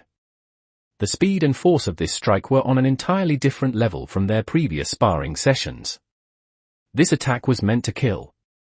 Wind breathing, second form, claws purifying wind. At the brink of life and death, Sanemi roared like a cornered beast. Instead of retreating, he gripped his wooden sword with both hands and unleashed for sharp green wind blades from below, aiming to meet Rin's strike head-on. But Rin's wooden sword halted in midair with uncanny precision. His wrist flicked, narrowly avoiding the strongest point of impact. The blade slid along the spine of Sanemi's sword, and in the next instant, the hilt slammed heavily into Sanemi's chest. Crack! The sound of two ribs breaking rang out clearly. Dash! Sanemi spat out a mouthful of blood as his body was sent flying backward, completely out of control. Namu Amida Butsu! Just as Rin was about to press the attack, a heavy whistling sound tore through the air. The stone Hashira, Himejima Gyome, charged in from the side, swinging his massive flail and axe. Though they were using wooden weapons for training, the giant wooden ball carved from dense ironwood in Himejima's hand still carried enough force to crush a person into pulp. Stone breathing, third form, stone skin. ______. Read 12 chapters ahead. Patreon.com/slept01. Chapter 69, Explosive Growth. 1128 words. Impressive physique, but your movements are too direct. Rin tapped the ground lightly, his body rising into the air. He not only avoided the sweeping flail but stepped directly onto the thick chain connecting the weapons. Following the chain's path, he closed the distance in an instant, appearing right in front of Himejima. The tip of his wooden sword pointed straight at the blind monk's glabella. Water breathing, 11th form, dead calm. Seeing Himejima in danger, Tomioka Giyu finally entered the fight. A circle of tranquil, mirror-like blue ripples spread around him. This technique, capable of nullifying all incoming attacks within its range, was pushed to its absolute limit. The moment Rin's wooden sword pierced into the rippling water, he felt a slight resistance. But only slight. So-called absolute defense only exists because it hasn't encountered absolute power that can break through its limits. Rin let out a faint chuckle, the muscles in his right arm tensing as he exerted force. With sheer wrist strength, he forced his blade downward, crushing through Gyu's wooden sword and the surrounding blue ripples, before slamming it heavily onto Gyu's shoulder. Bang! Gyu Tomioka let out a muffled groan as he dropped to one knee, the bones in his shoulder creaking under the impact. In just a few exchanges, the three strongest Hashira of the Demon Slayer Corps were once again completely suppressed. And this time, they truly felt the presence of death. Shinazugawa Sanemi lay on the ground, coughing up blood. His broken ribs had pierced into his lungs. He stared at Rin's pitch-black eyes, devoid of any emotion, and understood that Rin's earlier words had not been a joke. He was going to die. He would truly be killed by this man. What kind of joke is this? Sanemi's fingers dug into the gravel, his nails curling back as blood seeped out. That crushing sense of helplessness when facing an upper rank, the humiliation of watching his comrades fall while he could do nothing, surged wildly through his mind. How can I die here? I still have to tear that bastard Musen to pieces. Thump. Thump. Thump. Sanemi's heart began to pound at a frenzied, overloaded rate. 150. 180. 200. His blood boiled as it surged through his veins. His body temperature rose sharply, and even the surrounding air began to distort from the heat radiating off him. Move! Move! With a roar that no longer sounded human, Sanemi forced himself up despite the agony of his shattered bones. The moment he stood, a cyan-green demon slayer mark, shaped like a spinning windmill, suddenly appeared on his right cheek and rapidly spread toward the corner of his eye. The wind demon slayer mark had awakened. With its appearance, Sanemi's speed and strength surged explosively. Ignoring the pain entirely, he became a raging gale, charging straight at Rin once more. Wind breathing, seventh form, gale, sudden gusts. Countless violent wind blades wove together into an inescapable net, their power more than doubling compared to before. At almost the same moment, Himejima Gyome, who had been suppressed, felt a strange resonance awaken within him. The muscles in his arms swelled, his body temperature breaking past its limit. A grey-brown demon slayer mark, resembling cracks in stone, spread from his forearm across his chest. Namu Amida Butsu. Sever all karma. With the stone demon slayer mark activated, Himejima's strength rose to a terrifying level. He yanked the chain with force, breaking free from Rin's suppression. The massive ironwood flail tore through the air with a sonic boom, crashing down toward Rin from behind. A pincer attack, combined with Hashira-level finishing moves enhanced by the demon slayer mark. Facing an assault that finally held some weight, Rin no longer chose to block it head-on. His figure flickered like a phantom. Just a moment before the wind blades collided with the flail, he kicked off the ground and rose into the air. Boom! The wind blades and the wooden flail slammed into each other at the spot where Rin had stood. The violent shockwave blasted a massive crater into the rocky ground, sending debris flying in all directions. Rin turned in midair and landed steadily on a boulder a dozen meters away. He looked at Sanemi and Himejima, both marked and breathing heavily, then casually tossed aside the wooden sword in his hand, now riddled with cracks. Assessment over. His voice returned to its usual calm, and the suffocating killing intent around him vanished completely. Not bad. You finally forced that power out. Hearing this, the tension in Sanemi and Himejima's bodies finally loosened. The backlash from overexerting the demon slayer mark hit immediately. Sanemi's legs gave out, and he collapsed onto his back, gasping for breath, unable to even move a finger. Himejima lowered his weapon as well, sitting down cross-legged, his chest rising and falling heavily. Rin Dono, so this is the power of the demon slayer mark. Truly, extraordinary. Himejima spoke between breaths. Rin leapt down from the boulder and walked toward them. he raised his hands, and a gentle glow of yang release chakra, brimming with vitality, blossomed in his palms. Don't speak. Relax your bodies. Rin placed his hands on the shoulders of Sanemi and Himajima. The emerald green light seeped into their bodies through their skin. Sanemi's broken ribs rapidly reconnected and healed under the nourishment of yang release. The cells that had been drained dry from forcibly activating the Demon Slayer mark greedily absorbed the life energy, like parched earth drinking in long-awaited rain. In less than half a minute, Sanemi pressed a hand to his chest in disbelief. There was no pain. Not only that, but the weakness and near-death exhaustion that followed the Demon Slayer mark's activation had completely vanished, replaced by a sense of strength and vitality he had never felt before. The deficit in your lifespan has been restored. Remember this feeling. Over the next few days, I want you to be able to activate the Demon Slayer mark anytime, anywhere, at will. Rin withdrew his hands and turned his gaze toward Mangekyou, who was still trying to steady his breathing, yet had not managed to awaken his mark. As for you. Rin looked at the aloof water Hashira and spoke without mercy. Too many distractions.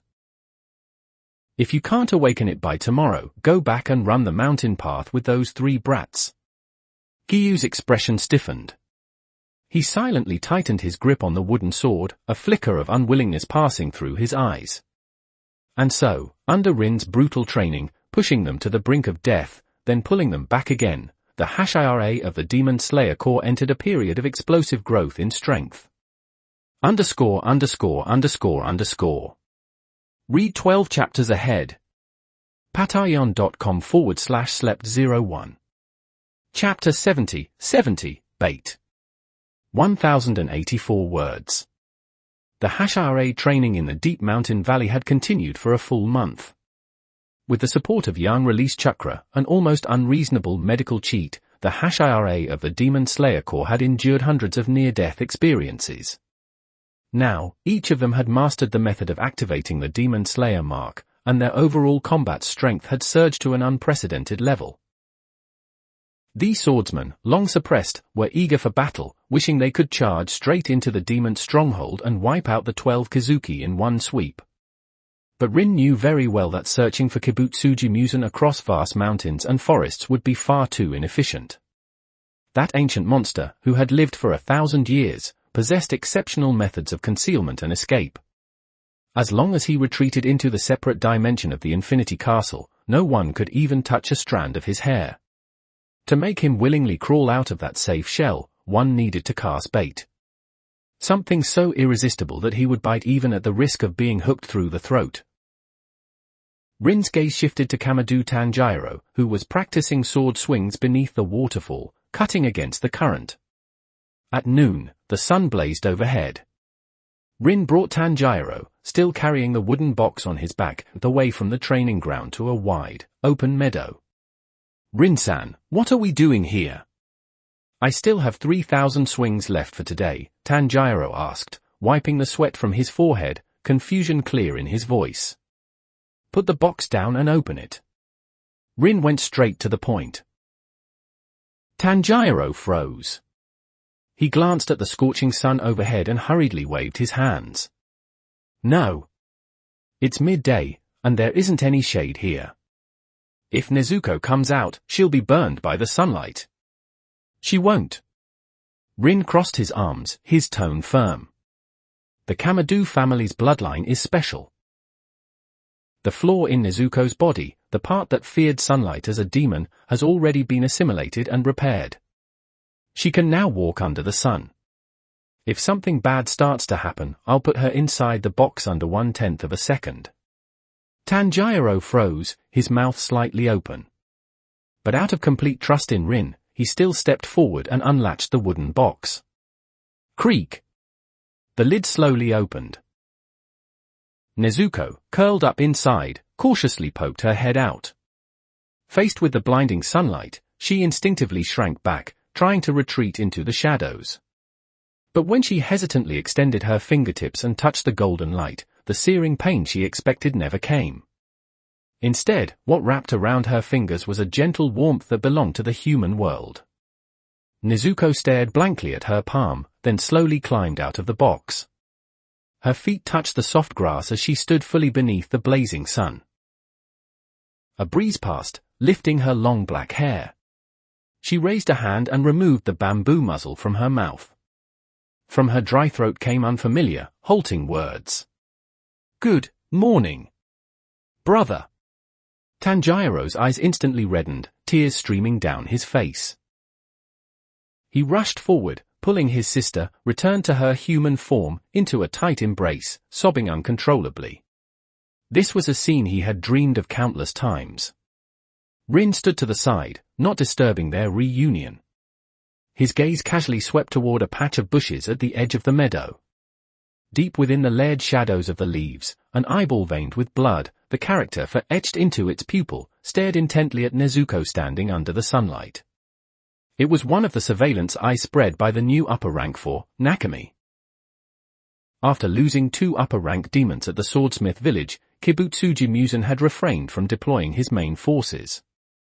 Instead, these silent eyes had spread across much of Japan like a web. Rin had already noticed this one tracking them days ago. He had deliberately brought Nezuko to this open, unobstructed meadow to put on a show for the watcher lurking in the shadows.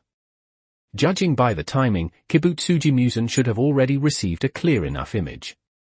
Rin slowly turned his head, his gaze cutting across the meadow to meet the eyeball hidden within the bushes. "Did you see it clearly? The thing you've spent 1,000 years searching for is right here." He raised his right hand, a faint trace of blue lightning dancing at his fingertips. "If you have the courage, come and take it yourself." Pop! A streak of lightning flashed past, striking the hidden eyeball with perfect precision, reducing it to a wisp of smoke that carried a scorched stench. At the same moment, deep within the Infinity Castle, Kibutsuji Musen sat among scattered experimental equipment, flipping through an ancient text with a dark expression. Suddenly, Nakami's shared vision forcefully flooded into his mind. The instant he saw the girl with the bamboo muzzle standing unharmed beneath the blazing sun, his thoughts went blank. Then, in the very next moment, an overwhelming ecstasy drowned out all reason. The sun, she has conquered the sun. Kibutsuji Musen shot to his feet, the ancient book slipping from his hand and falling to the floor. His extreme agitation caused his body to distort involuntarily. Large patches of dark red keratin surfaced across his pale skin, and his arms showed faint signs of transforming into sharp, whip-like bone structures. 1,000 years. For 1,000 years, he had hidden like a creature that could not face the light, searching endlessly for the elusive blue spider lily. And now, the key to perfection, the vessel that could elevate him into a true ultimate being, had appeared alive before his eyes. As long as he devoured that special existence, he could complete the final flaw in his genes. No need to search for the flower anymore. As long as I devour that demon, Nezuko, I can conquer the sun. I will become the perfect, ultimate life form. Kibutsuji Musen's eyes turned bloodshot, a suppressed, beast-like growl rumbling from his throat. Nakami! Halt all meaningless peripheral surveillance. Gather all the eyes and focus entirely on locating the exact position of the Ubuyashiki estate. Once I lock onto its coordinates, I will drag those irritating swordsmen, and that demon Nezuko, into the Infinity Castle. Within the Infinity Castle, the shifting and inversion of space were entirely under his control. He could easily separate the demon slayers and exhaust them with an endless tide of demons. On my ground, even that monster will be forced to await death. ________. Read 12 chapters ahead. patreon.com/slept01. Don't forget to like and subscribe to SALLYFOXAUDIOBOOK.